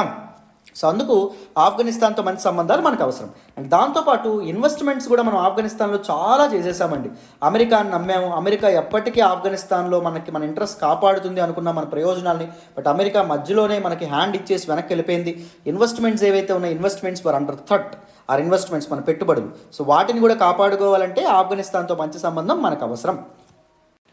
అండ్ దాంతోపాటు యూఎస్ విత్డ్రాల్ ఆఫ్ ఆఫ్ఘనిస్తాన్ ఏదైతే ఉంటుందో దానికి మనకి లిమిటెడ్ స్కోప్ ఉంచింది. తాలిబన్స్ ఎవరైతే ఉన్నారో సో రెండోసారి ఏర్పడినటువంటి తాలిబన్ 2.0 అంటే రెండోసారి తాలిబన్ 2001 ముందు యూఎస్ ఆఫ్ఘనిస్తాన్ని ఇన్వేడ్ చేయకముందు తాలిబన్స్ని పవర్ నుంచి దించేయక ముందు తాలిబన్లే పరిపాలించారు కదా. సో తాలిబన్ 2.0 అంటే తాలిబన్ రెయిన్ 2.0. రెండోసారి తాలిబన్ ప్రభుత్వం ఏర్పడింది. వాళ్ళతో బెటర్ రిలేషన్స్ మెయింటైన్ చేయడం మన స్కోప్ తక్కువ. ఎందుకు అంటే మనం యూఎస్తో ముందు బాగా క్లోజ్గా ఉండడం అనేది జరిగింది. యూఎస్ ఎస్టాబ్లిష్ చేసినటువంటి గవర్నమెంట్కి మనం ఎక్కువగా సపోర్ట్ చేశాం తాలిబన్లు కాకుండా. రైట్. సో మళ్ళీ ఆఫ్ఘనిస్తాన్ గవర్నమెంట్ అండ్ దాంతోపాటు తాలిబన్లతో మనం రీఎంగేజ్మెంట్ చేయడానికి మన రిలేషన్షిప్స్ ఏవైతే ఉన్నాయో వాటి అన్నింటినీ మళ్ళీ మనం రీడ్రా చేయాలి. మన పాలసీని మనం కంప్లీట్గా మార్చుకోవాలి. అది ఇక్కడ నేను చెప్పాలనుకున్నటువంటి విషయం. సో ఆఫ్ఘనిస్తాన్ మీద బెటర్ ఫోకస్ కోసం సో ఈ సెంట్రల్ ఏషియన్ రీజియన్స్తో స్నేహం మనకు ఉపయోగపడుతుంది. అండ్ తజికిస్తాన్ కూడా మనకి చాలా ఇంపార్టెంట్. అందుకే సెంట్రల్ ఏషియన్ కంట్రీ అయినటువంటి తజికిస్తాన్తో కూడా మనం మంచి రిలేషన్స్ అనేటటువంటివి ఏర్పాటు చేసుకోవాలి. సెంట్రల్ ఏషియన్ కంట్రీస్తో గుడ్ రిలేషన్స్ అనేవి మెయింటైన్ చేయాలి. ఎందుకు Tajikistan important? Tajikistan is geographically very close to Afghanistan. ఆఫ్ఘనిస్తాన్తో ఇది బౌండరీ షేర్ చేసుకోవడం అనేది జరుగుతుంది. ఇది మన ఇండియానా, ఇది పాకిస్తానా, ఇది ఆఫ్ఘనిస్తాన్. ఆఫ్ఘనిస్తాన్తో తజికిస్తాన్ బౌండరీ షేర్ చేసుకోవడం అనేది జరుగుతుంది. అండ్ దాంతోపాటు this particular area is under Pakistan control. Pakistan administrated Kashmir అంటాం this particular Gilgit Baltistan reason. దానికి కూడా దిస్ పర్టికులర్ తజికిస్తాన్ చాలా దగ్గరగా ఉండడం అనేటటువంటి జరిగింది. అందుకే తజికిస్తాన్ యొక్క సిగ్నిఫికెన్స్ అనేటటువంటిది మనకి చాలా చాలా ఇంపార్టెంట్, చాలా చాలా అవసరం అండి. తజికిస్తాన్ యొక్క అవసరం మనకి చాలా చాలా ఉంది. సో అందుకే ఇండియా సెంట్రల్ ఏషియన్ రిపబ్లిక్స్ మధ్య జరిగినటువంటి ఇండియా సెంట్రల్ ఏషియా సమిట్ ఏదైతే ఉంటుందో దానిలో joint working group on Afghanistan అనేటటువంటిది ఏర్పాటు చేశారు. ఎందుకు? వీళ్ళ కామన్ ఇంట్రెస్ట్ ఏవైతే ఉన్నాయో అంటే వీళ్ళ కామన్ థ్రెట్స్ ఏంటి? టెర్రరిజంతో పోరాడడం, దాంతోపాటు డ్రగ్ ట్రాఫికింగ్ ఏదైతే ఉంటుందో దాంతో పోరాడడం, మనకి ఆఫ్ఘనిస్తాన్లో హ్యుమానిటేరియన్ అసిస్టెన్స్ అనేటటువంటిది అందించడం, ఆఫ్ఘనిస్తాన్లో హ్యూమన్ రైట్స్ వైలేషన్స్ అనేటటువంటివి జరగకుండా వాటిని అప్హోల్డ్ చేయడం, ఇలాంటి కామన్ ఇంట్రెస్ట్ ఏవైతే ఉంటాయో వాటన్నింటినీ ఎన్ష్యూర్ చేయడానికి, వాటన్నింటినీ కాపాడుకోవడానికి ఒక జాయింట్ వర్కింగ్ గ్రూప్ అనేది ఏర్పాటు చేశారు. సో ఆఫ్ఘనిస్తాన్ మనకి ఎంత ఇంపార్టెంటో మనకి ఇక్కడ మీకు ఇక్కడ అర్థమవుతుందనే అనుకుంటున్నాను. సో దాంతోపాటు రష్యా ఫ్యాక్టర్ అండి. Regional security, India regional security అనేది అచీవ్ చేయాలి అంటే ఇండియాకి రష్యా అనేటటువంటిది ఒక ప్రామినెంట్ ఫ్యాక్టర్గా, ఒక ప్రామినెంట్ ఎసెట్గా ఉండడం అనేటటువంటిది జరిగింది. సో అందుకే ఇండియా రష్యా పార్ట్నర్షిప్ ఏదైతే ఉంటుందో అది మనం రీసెంట్ టైమ్స్లో చాలా పెరగడం అనేది జరిగింది. మనకి డిసెంబర్లో పుతిన్ కూడా మన ఇండియాని విజిట్ చేయడం అనేటటువంటిది జరిగింది. And India's non critical stands on the development of Ukraine and Kazakhstan. So మీరు గమనిస్తే రీసెంట్గా మనకి రష్యా ఉక్రెయిన్ కాన్ఫ్లిక్ట్ ఏదైతే ఉంటుందో అది రైజ్ అవ్వడం అనేది జరిగింది. దాని మీద కూడా నేను స్పెషల్ వీడియో చేశాను, ఒకసారి గో త్రూ ఇట్ అమ్మ. రైట్. ఎందుకు రష్యా ఉక్రెయిన్ ఇన్వేడ్ చేయాలనుకుంటుంది అని చెప్పి. ఈ కాన్ఫ్లిక్ట్లో కూడా మనం రష్యాకి వ్యతిరేకంగా వెళ్ళా. దో వీఆర్ వెరీ ఫ్రెండ్లీ విత్ యూఎస్తో మనం సపోర్ట్గా ఉన్నా రష్యాకి వ్యతిరేకంగా వెళ్ళామా? రష్యాకి వ్యతిరేకంగా వెళ్ళా. ఎందుకు? రష్యా యొక్క ప్రామినెన్స్, రష్యా యొక్క అవసరం మనకి ఇప్పుడు చాలా ఉంది. అండ్ దాంతోపాటు కజకిస్తాన్ ఇష్యూ ఏదైతే ఉంటుందో, కజకిస్తాన్లో దిస్ ఫ్యూయల్ ప్రైసెస్ పెరగడం వల్ల అల్లర్లు అనేవి చెలరేగినాయి. అప్పుడు గవర్నమెంట్ అనేటటువంటిది ప్రొటెస్ట్ని విత్ ఫోర్స్ అప్రెస్ చేయడం అనేటటువంటిది జరిగింది. రష్యా తన ట్రూప్స్ని కజకిస్తాన్లో దింపడం అనేటటువంటిది జరిగింది, కజకిస్తాన్ గవర్నమెంట్కి హెల్ప్ చేయడానికి. రైట్, వీటన్నింటి విషయాల్లో కూడా ఇండియా ఎటువంటి స్టేట్మెంట్ కానీ తొందరపడి ఎటువంటి ఇది కానీ ఇవ్వలేదు. ఎందుకంటే Russia and Central Asian powers యొక్క ఇది అనేటటువంటిది చాలా చాలా అవసరం. ఎందుకంటే post American central Asia policy ఏదైతే ఉంటుందో దట్ రివాల్వ్స్ అరౌండ్ రష్యానో, అర్థమైంది. ఎందుకంటే అక్కడ రష్యా యొక్క ఇన్ఫ్లుయెన్స్, చైనా యొక్క ఇన్ఫ్లుయెన్స్ ఎక్కువగా పెరిగింది. ఇప్పుడు వాళ్ళకి వ్యతిరేకంగా వెళ్ళడం కరెక్ట్ కాదు if you want to have influence in Central Asian region, right. And దాంతోపాటు ఇండియాకి అక్కడ geo strategic and economic interest కూడా లేకపోలేదు. సో సెంట్రల్ ఏషియా రీజన్ ఏదైతే ఉంటుందో ఇండియా యొక్క ఫ్యూచర్ సోర్స్ ఆఫ్ ఎనర్జీగా కూడా ఉపయోగపడడం అనేటటువంటి జరుగుతుంది. సెంట్రల్ ఏషియన్ కంట్రీస్ విపరీతమైనటువంటి ఆయిల్ రిజర్వ్స్ మీద సిట్ అయి ఉంటాయి, మీ అందరికీ తెలుసు. The sat on wonderful oil reserves. So ఒక ఇండియాకి ఆయిల్ కూడా చక్కగా సప్లై చేయగలవు. And the future prospects for cooperation between central Asia and India in the field of energy security seem to be very important. మనకు కావాల్సినటువంటి oil reserves, చమురు నిల్వలు ఏవైతే ఉంటాయో వాటిని మనం ఎక్కడి నుంచి ఇంపోర్ట్ చేసుకోవచ్చు, సెంట్రల్ ఏషియన్ కంట్రీస్ నుంచి ఇంపోర్ట్ చేసుకోవచ్చు ఫ్యూచర్లో, రైట్. సో ఎందుకంటే జియో పొలిటికల్ టర్నింగ్స్ ఎక్కువగా అవుతున్నాయి. ఒకసారి ఇప్పుడు ఫ్రెండ్స్గా ఉన్న వాళ్ళు రేపు పొద్దున్న ఎనిమీస్ అయిపోతున్నారు, ఎనిమీస్గా ఉన్న వాళ్ళు ఫ్రెండ్స్ అయిపోతున్నారు. సో ఇలాంటి పక్షంలో మనకిప్పుడు ఫ్రెండ్స్గా ఉండి మనకు ఆయిల్ సప్లై చేసే వాళ్ళు మనకు వ్యతిరేకంగా మారారు అనుకోండి, వాళ్ళ సెల్ఫ్ ఇంట్రెస్ట్ కోసం, ఆ సమయంలో మనం ఏం చేయాలండి, తప్పకుండా ఈ వీళ్ళని ఒక ఆల్టర్నేటివ్గా పెట్టుకోవాలి. వీళ్ళతో ఫ్రెండ్షిప్ మెయింటైన్ చేయడం ద్వారా వీళ్ళ నుంచి మనం ఆయిల్ రిజర్వ్స్ వీటన్నిటిని సమకూర్చుకోవచ్చు, అంతేనా. బట్ ఇండియాకి సెంట్రల్ ఏషియన్ కంట్రీస్ మధ్య ఎంగేజ్మెంట్కి కొన్ని ఛాలెంజెస్ అనేవి కూడా లేకపోలేదు, కొన్ని సవాళ్ళు కూడా ఉన్నాయి. మొదట ఏంటంటే lack of physical access. So మనకి ఈ కంట్రీస్కి యాక్సెస్ అనేటటువంటిది లేదండి. మనం ఓన్లీ వెళ్తే ఇరాన్ గుండా జబహర్ పోర్ట్ ఏదైతే ఉంటుందో అలాగే వెళ్ళగలం, కానీ మనం డైరెక్ట్ యాక్సెస్, ఫిజికల్ యాక్సెస్ అంటూ మనకి వాళ్ళకి లేదు. ఎందుకు the northern part of Kashmir ఏదైతే ఉంటుందో that was actually under Pakistan occupy చేయడం అనేటటువంటిది జరిగింది, అవునా. గిల్గిత్ బల్తిస్తాన్ రీజియన్ ఈ ప్రాంతం గుండానే మనం వెళ్ళగలం, బట్ మనకి ఇలా యాక్సెస్ లేదు కాబట్టి, అండ్ పోనీ ఇలా వెళ్దామంటే పాకిస్తాన్ మనల్ని ఎలో చేయదు కాబట్టి అదొక పెద్ద ప్రాబ్లంగా ఉండడం అనేది జరిగింది. అండ్ దాంతోపాటు చైనా కూడా ఈక్వల్గా బార్డర్తో ఈ పర్టికులర్ రీజియన్తో బార్డర్ షేర్ చేసుకోవడం అనేటటువంటి జరిగింది. అండ్ చైనాస్ ఇన్వెస్ట్మెంట్స్ కూడా చాలా ఎక్కువగా ఉన్నాయి దిస్ పర్టికులర్ సెంట్రల్ ఏషియన్ కంట్రీస్లో. China is the reasons most important economic partner అండి. వీళ్ళకి కావాల్సినటువంటి ఆర్థిక అవసరాలన్నీ చైనా ఇవ్వడం అనేటటువంటి జరుగుతుంది. Reality that worries Russia and sharpens India relative irrelevance in the region. So China అనేటటువంటిది అంతా దీనిగా ఉండడం వల్ల రష్యాకు కూడా ఇబ్బంది పడుతుంది. రష్యా ఇండియాకి సపోర్ట్ చేయాలని ఉంటుంది, కానీ తన స్ట్రాంగెస్ట్ అలై అండ్ ముఖ్యంగా స్ట్రాంగెస్ట్ అలై ఎందుకు అవుతుంది, అందరి డబ్బు ఎక్కువ ఉంది చైనా దగ్గర. సో ఇంత డబ్బు, ఎకనామిక్ పొటెన్షియల్ ఉన్నటువంటి చైనాని విడిచిపెట్టి రష్యా ఇండియా వైపు రాగలదా అనేటటువంటిదే మెయిన్ ప్రశ్న. రష్యాతో మనం క్లోజ్ రిలేషన్ మెయింటైన్ చేసినప్పటికీ ఈ పర్టికులర్ ఛాలెంజ్, చైనీస్ ఛాలెంజ్ అనేటటువంటిది మనకి ఎప్పటికీ ఉండిపోతుంది. చైనా అనే సపోర్ట్ చేస్తే తప్ప రష్యా ఫుల్ ఫ్లెడ్జ్డ్గా ఇండియాకి సపోర్ట్ చేయడం కుదరదు. ఎందుకంటే ద వెరీ ఎకనామిక్ పొటెన్షియల్ ఉన్నటువంటి, స్ట్రాంగ్ ఎకనామిక్ పొటెన్షియల్ ఉన్నటువంటి దిస్ పర్టికులర్ చైనాని దాటి రష్యా అయితే రిస్క్ అనేటటువంటిది చేయదు, ఇండియాకి సపోర్ట్ చేసే రిస్క్ చేయదు.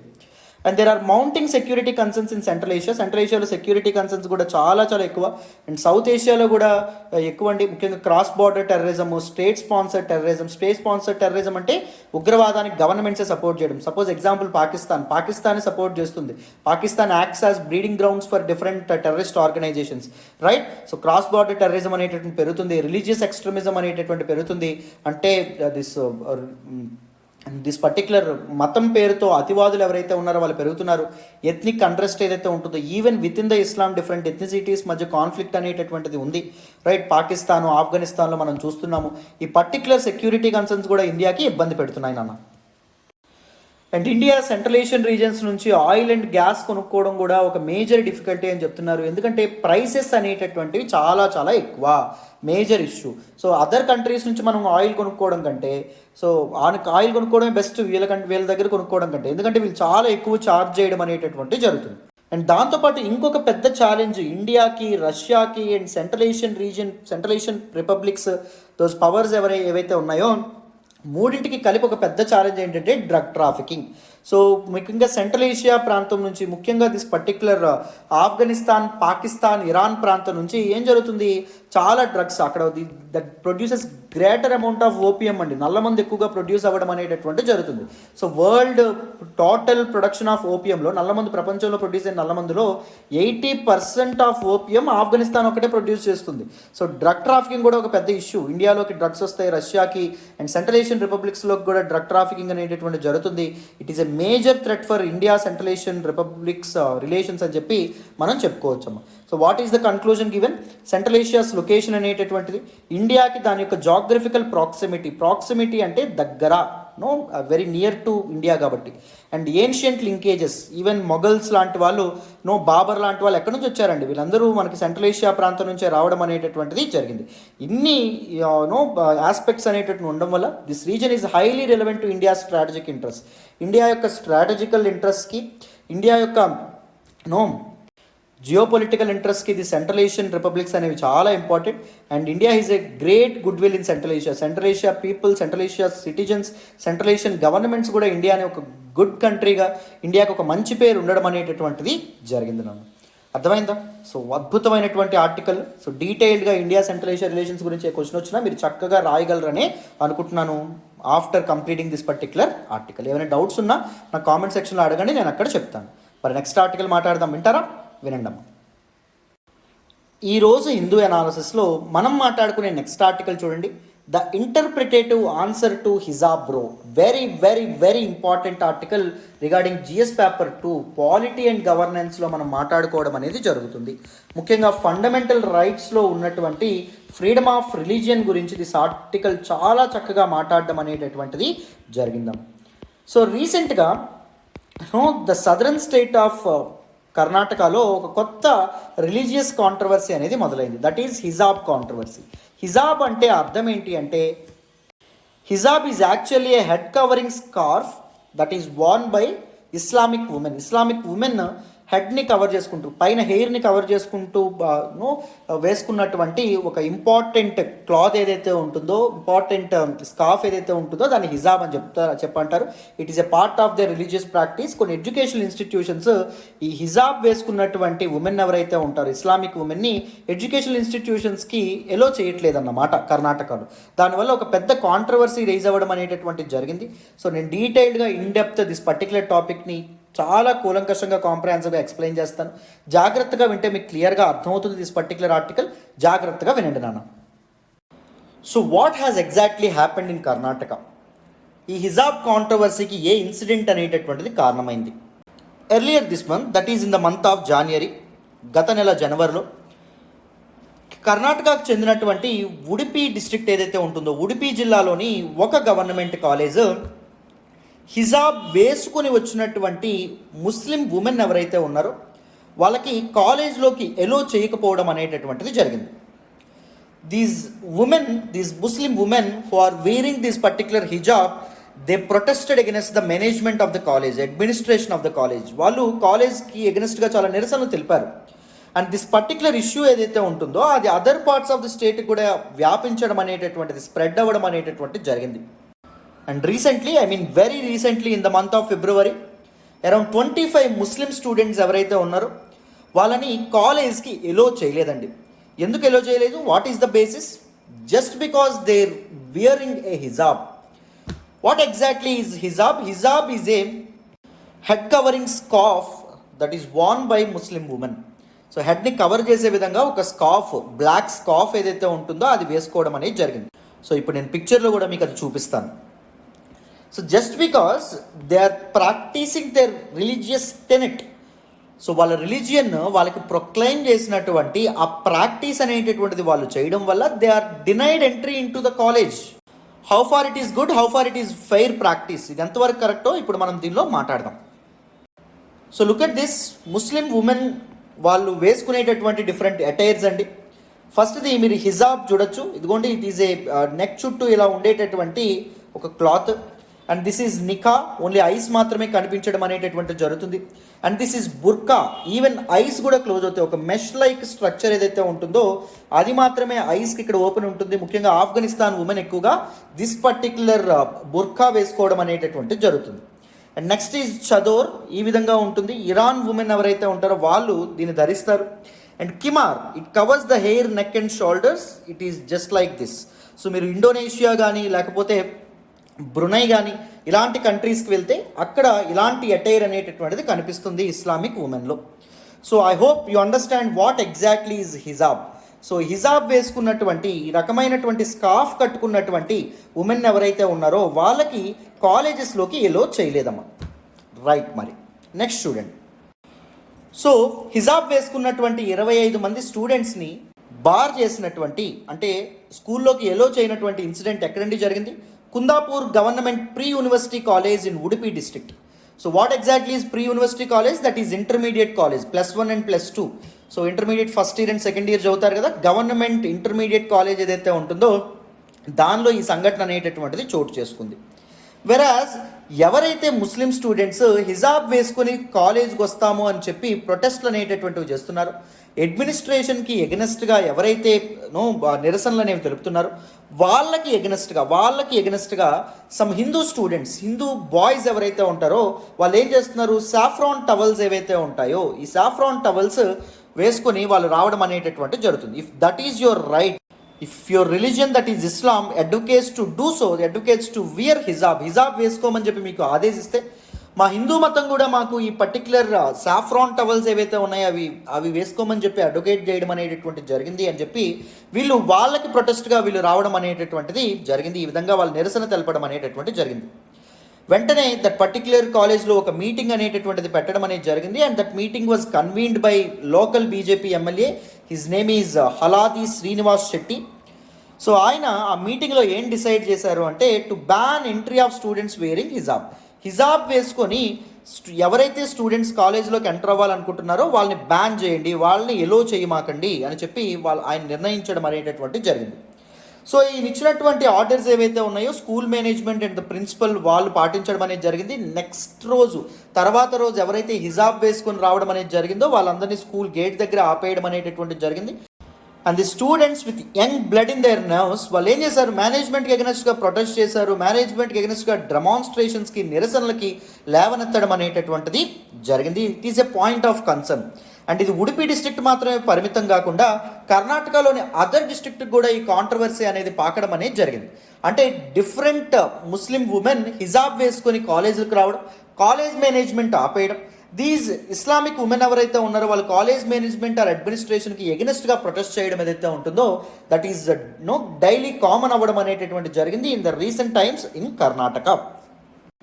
What these students Islamic women students are alleging ఏంటంటే ఆరోపిస్తున్నారు అడ్మినిస్ట్రేషన్ మీద. సో హిజాబ్ వేసుకోవడం అనేటటువంటిది రాజ్యాంగం మాకు ఇచ్చినటువంటి ప్రాథమిక హక్కు, ఫండమెంటల్ రైట్ అని చెప్పి వాళ్ళు చెప్తున్నారు. రాజ్యాంగం మాకు ఫండమెంటల్ రైట్స్లో భాగంగా ఫ్రీడమ్ ఆఫ్ రిలీజియన్ అనేటటువంటిది అందించడం అనేటటువంటిది జరిగింది. సో దాని ప్రకారం మేము హిజాబ్ వేసుకోవడం అనేటటువంటిది మా హక్కు అని వీళ్ళు ఆర్గ్యూ చేస్తారు.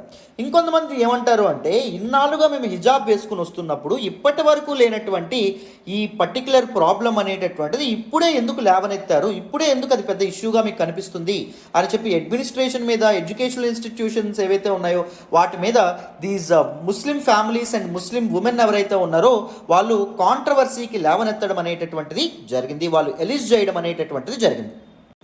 I will let you know what are these fundamental rights and all. ఈ ప్రాథమిక హక్కులు అంటే ఏంటి నేను మీకు డీటెయిల్గా చెప్తాను, మీరు కంగారు పడమాకండి. But let me tell you an interesting story about India and religion in India.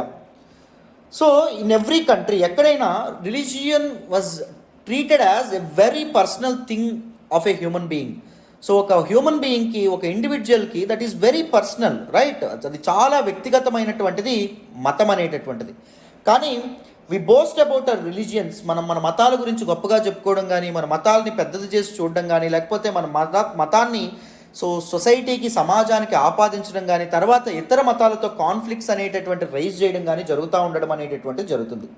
And మీరు ఇక్కడ ఒకటి గుర్తుపెట్టుకోవాలి ఏంటి అంటే ఇక్కడ మీరు ఏం చేస్తున్నారు, ఇక్కడ ఇస్లామిక్ ఉమెన్ ఎవరైతే ఉన్నారో they are actually fighting against the state. గవర్నమెంట్కి కానీ లేకపోతే ఈ గవర్నమెంట్ ఎడ్యుకేషనల్ ఇన్స్టిట్యూషన్స్కి ఎగనెస్ట్గా కానీ వీళ్ళు పోరాడుతున్నారు. వీళ్ళకి వాళ్ళ తోడుగా ఏం పెట్టుకున్నారు, రిలీజియన్, మతం ఏదైతే ఉంటుందో అది పెట్టుకోవడం అనేటటువంటి జరిగింది. వాట్ దే ఆర్ ఎలిజింగ్, వాళ్ళు ఎటువంటి ఎలిగేషన్స్ అనేటటువంటి స్టేట్ మీద వేస్తున్నారు. State is denying my freedom of religion, state అనేటటువంటిది రాజ్యాంగం మాకు ఇచ్చినటువంటి ఫ్రీడమ్ ఆఫ్ రిలీజియన్, మా ఫండమెంటల్ రైట్, మా హక్కును కాలరాస్తుంది అని చెప్పి వీళ్ళు అంటున్నారు. Did you remember one issue, that is Sabarimala issue? అక్కడ రిలీజియన్ ఏం చెప్తుంది?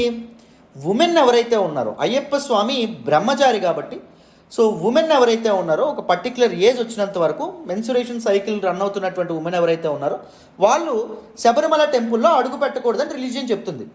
But the Hindu women here the fought against the particular religion. ఇక్కడ దేని మీద పోరాడారు? రిలీజియన్ మీద పోరాడారు. మీరు జాగ్రత్తగా గమనిస్తే ఇక్కడ పీపుల్ యొక్క కన్సర్న్ అనేటటువంటి రిలీజియన్ కాదు. పీపుల్ యొక్క కన్సర్న్ ఏంటి? రైట్. వాళ్ళకి కావాల్సినటువంటి హక్కు. Right is the most fundamental and integral and essential concept that every individual needs అండి. ప్రతి ఒక్క మనిషి ఇక్కడ కోరుకునేది ఏంటి? రైట్. ఇక్కడ రిలీజియన్నా రైటా అనేటటువంటి ఒక డిబేట్కి ఇండివిజువల్స్ ఎవరైతే ఉన్నారో, ఇండియన్ సిటిజన్స్ ఎవరైతే ఉన్నారో, ఇండియన్ ఉమెన్ ఎవరైతే ఉన్నారో వాళ్ళు దేనికంటే పెద్దపీట వేశారు? వాళ్ళకి రాజ్యాంగం సంక్రమించినటువంటి, వాళ్ళకి రాజ్యాంగం అందించినటువంటి హక్కుకి వీళ్ళు పెద్దపీట వేయడం అనేటటువంటిది జరిగింది. మీరు గమనించారా? Right. So with this basic aspect let us move forward. So the BJP ruled Karnataka government రీసెంట్గా ఒక ఆర్డర్ అనేటటువంటిది ఇష్యూ చేయడం అనేటటువంటిది జరిగింది ఆన్ February 5th. రీసెంట్గానే ఇష్యూ చేసింది. ఈ ఆర్డర్లో ఏం చెప్పింది? యూనిఫామ్స్ అనేటటువంటివి ప్రీ యూనివర్సిటీ కాలేజెస్లో మ్యాండేటరీ కాదు, అవి మ్యాండేట్ చేయకూడదని చెప్పింది. But it has attempted to argue that banning head scarfs or hijabs for students attending classes is not a violation of right to practice their religion. అంటే ఇది ఎవరి తరపున నిలబడింది? ఎడ్యుకేషనల్ ఇన్స్టిట్యూషన్స్ తరపున నిలబడింది. What it did? It validated decisions of the state educational institution. State educational institute ఏ నిర్ణయం తీసుకోవడం అనేది జరిగింది? ముస్లిం గర్ల్స్ స్టూడెంట్స్ ఎవరైతే హిజాబ్ని వేసుకుంటున్నారో వాళ్ళు స్కూళ్ళ లోపలికి ఎంటర్ అవ్వకూడదు అని నిర్ణయం తీసుకుంది కదా, దాన్ని గవర్నమెంట్ సమర్థించడం అనేటటువంటిది జరిగింది. గవర్నమెంట్ February 5th ఇష్యూ చేసినటువంటి తన ఆర్డర్లో ఏం చెప్పింది అంటే, క్లోత్స్ విచ్ డిస్టర్బ్ ఈక్వాలిటీ, సమానత్వాన్ని భంగం కలిగించేటటువంటి బట్టలు కానీ, ఇంటిగ్రిటీ, సమగ్రతను, దేశ సమగ్రతను భంగం కలిగించేటటువంటి బట్టలు కానీ, public order and public law, దీన్ని డిస్టర్బ్ చేసేటటువంటి బట్టలు కానీ they shouldn't be worn. Students అవి వేసుకోవడానికి వీల్లేదు. Like what they did, they prohibited the use of hijab in educational institutions, the premises of educational institutions. And government ఇంకొక fundamental statement అనేటటువంటిది ఇచ్చిందండి. ఒక ప్రాథమికమైనటువంటి ఒక స్టేట్మెంట్ ఇచ్చింది. ఏంటి? The ban on wearing the hijab to class rooms రూమ్స్లో hijab వేయకూడదు, హిజాబ్ వేసుకోకూడదు, వేసుకొని క్లాస్ రూమ్స్కి రాకూడదు అన్నటువంటి డెసిషన్ ఏదైతే ఉంటుందో, it is not a violation of fundamental right to religious freedom guaranteed by the constitution.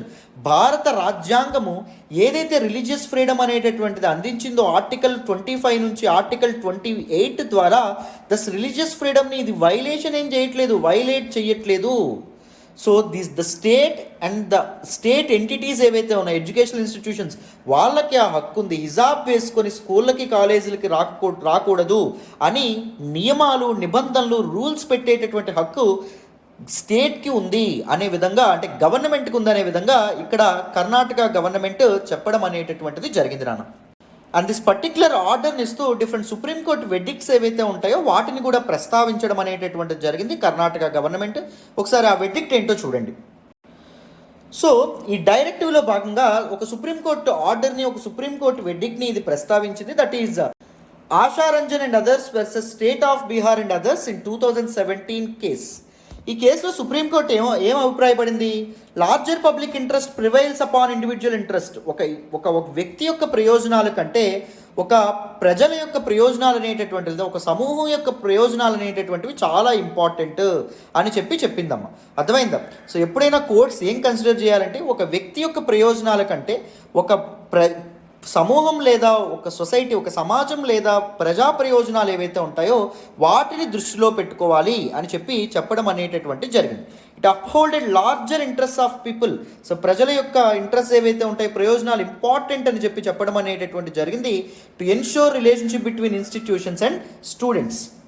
ఎందుకు? These institutions, educational institutions and students మధ్య రిలేషన్షిప్ అనేది ఎన్షూర్ చేయాలి అంటే we should always consider which one is better for larger public interest, ఏది ఎక్కువ మందికి ప్రయోజనం చేకూరుస్తుందో దాన్ని మనం ఇది చేయాలి, దాన్ని మనం కన్సిడర్ చేయాలి అనే విధంగా సుప్రీంకోర్టు అభిప్రాయపడింది.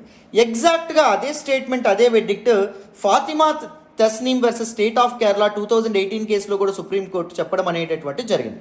Larger public interest prevails upon individual interest అని చెప్పి సుప్రీంకోర్టు చెప్పడం అనేటటువంటిది జరిగింది.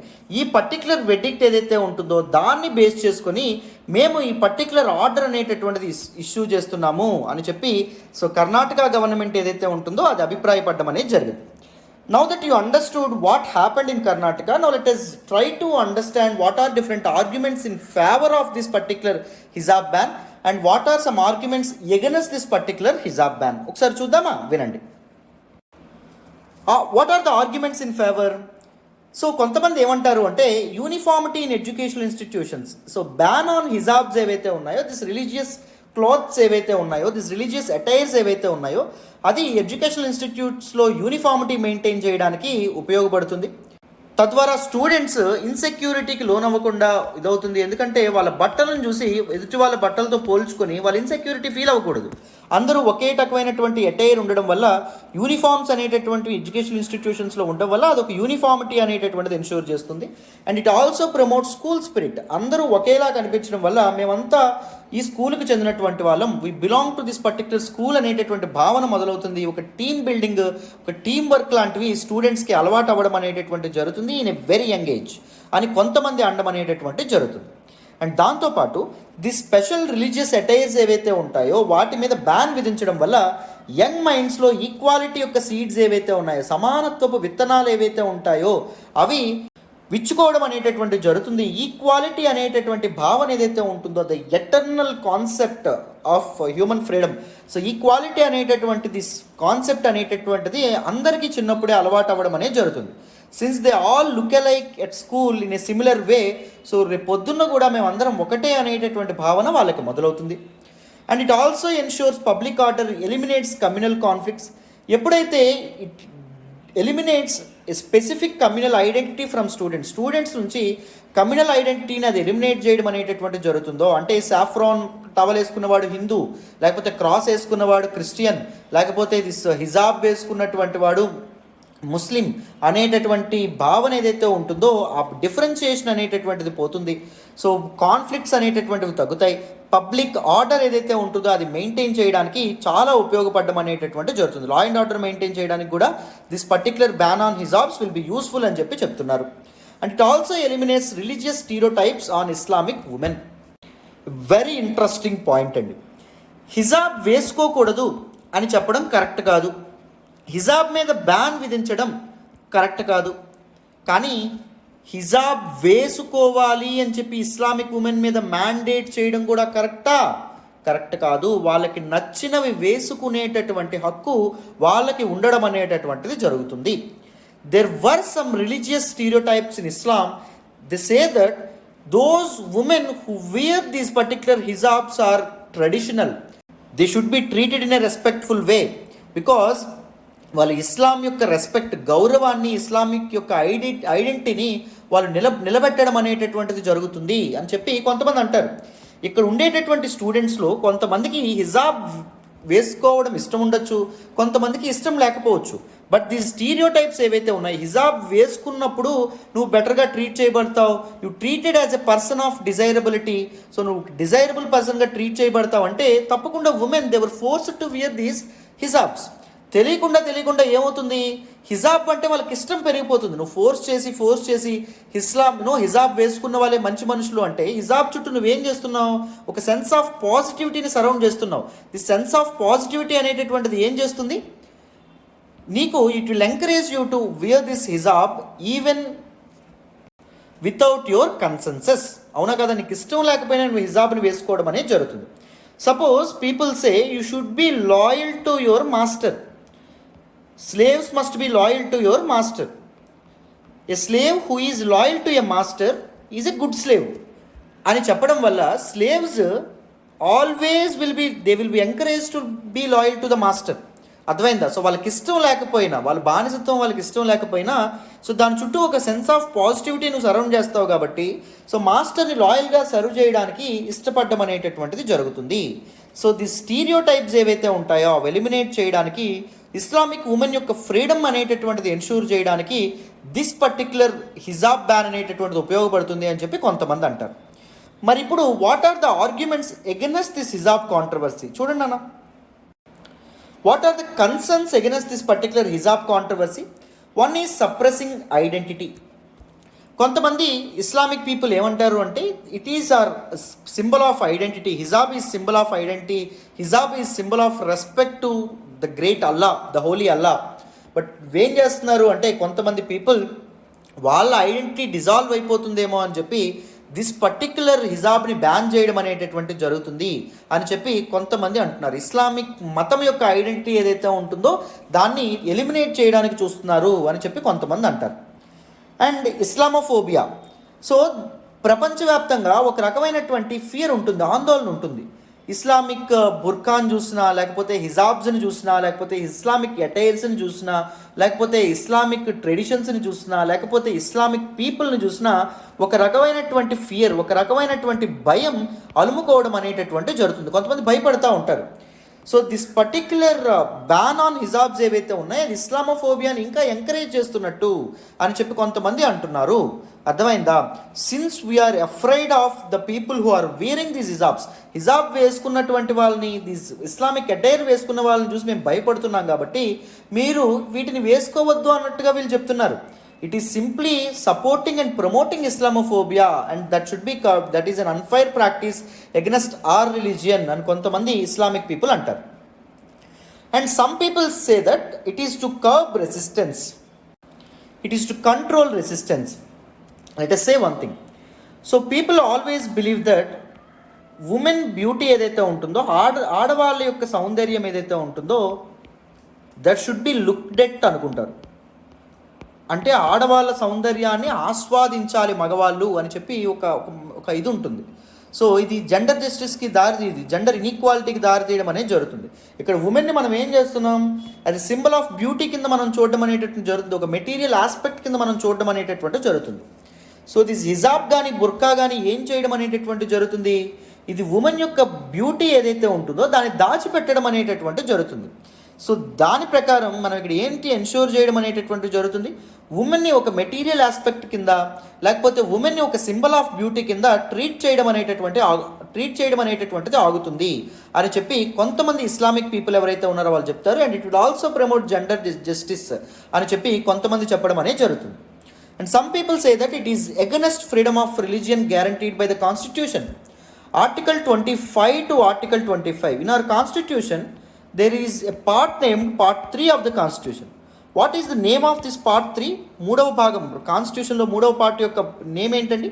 ఫండమెంటల్ రైట్స్, ప్రాథమిక హక్కులు. Why they are fundamental rights? Why they are called fundamental rights? Because these rights are very fundamental for the growth of an individual. If you deny these rights, that you can never see, you can never witness the growth of an individual. అర్థమైందా? So ఈ rights అనేవి ఉంటేనే ఒక వ్యక్తి యొక్క social, economic and political గ్రోత్ని మనం ensure చేయగలం. So అందుకే వాటికి ఫండమెంటల్ రైట్స్ అనేటటువంటి పేరు పెట్టారు. ఫండమెంటల్ రైట్స్లో మనకి ఆర్టికల్ 25 టు ఆర్టికల్ 28 ఉంటాయి. సో ఫండమెంటల్ రైట్స్ మొత్తం ఆర్టికల్ 12 టు ఆర్టికల్ 32 ఉంటాయి, అవునా? దానిలో article 25 to article 28 they speak about freedom of religion, మత స్వేచ్ఛ గురించి మాట్లాడడం అనేటటువంటిది జరుగుతుంది. రాజ్యాంగమే మత స్వేచ్ఛ నాకు ఇచ్చినప్పుడు మరి నా రిలీజియన్లో ఉన్నటువంటి ఒక important practice that is wearing of hijab, దాన్ని ఎందుకు స్టేట్ బ్యాన్ చేస్తుంది అని చెప్పి కొంతమంది వాదిస్తారు. And it is against the true secular spirit of the constitution. And you all know our constitution is purely secular in nature. లౌకికవాదం అనేటటువంటిది మన రాజ్యాంగంలో క్లియర్గా చాలా అద్భుతంగా కనిపిస్తూ ఉండడం అనేటటువంటిది జరుగుతుంది. హియర్ స్టేట్, రాజ్యం ఏదైతే ఉంటుందో, it maintains equal distance with all the religions, it embraces all the religions equally. అన్ని రిలీజియన్స్ని సమానంగా చూడడం అనేటటువంటి జరుగుతుంది. Though the word secular is not included in the original constitution for various reasons. So Ambedkar secular అనేటటువంటి పదాన్ని మన రాజ్యాంగ పీఠిక ఏదైతే ఉంటుందో, ప్రియాంబుల్ ఆఫ్ ద కాన్స్టిట్యూషన్ ఏదైతే ఉంటుందో దానిలో ఇంక్లూడ్ చేయడానికి ఎగనెస్ట్గా ఉన్నారు. Even the first prime minister Jawaharlal Nehru కూడా ఎగనెస్ట్గా ఉండడం అనేటటువంటిది జరిగింది. ఎందుకు అంటే the true dictionary name of secular అనేటటువంటిది డిఫరెంట్.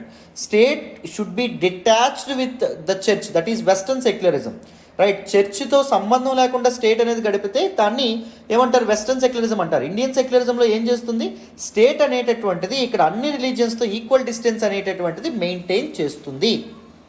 అన్ని రిలీజియన్స్ని, అన్ని మతాలని ఈక్వల్గా ఎంబ్రాస్ చేసుకోవడం అనేటటువంటిది జరుగుతుంది, రైట్. సో మనం ఒకవేళ స్టేట్ అనేటటువంటిది కంప్లీట్గా రిలీజియన్కి వేరైపోతే మన కాన్స్టిట్యూషన్లో ఉన్నటువంటి కొన్ని ప్రొవిజన్స్ ఏవైతే ఉన్నాయో వాయిడ్ అయిపోతాయి. సపోజ్ అన్టచబిలిటీ ప్రాక్టీస్ ఉంది. We prohibited untouchability with article 17 of the constitution, అవునా కదా. అండ్ ఇక్కడ అన్టచబిలిటీని ఇప్పుడు మీరు గమనిస్తే హిందూ మాన్యుస్క్రిప్ట్స్ ఏవైతే ఉన్నాయో, మనుస్మృతులు ఏవైతే ఉన్నాయో, హిందూ వేదిక్ స్క్రిప్ట్స్ ఏవైతే ఉన్నాయో అన్టచబిలిటీ సపోర్ట్ చేసినట్టు మాట్లాడడం అనేటటువంటి జరుగుతుంది, అవునా కాదమ్మా. Even we ensured equality to all the citizens, but our religious scripts ఏవైతే ఉన్నాయో, ancient religious scripts, they never ensured equality to all the citizens.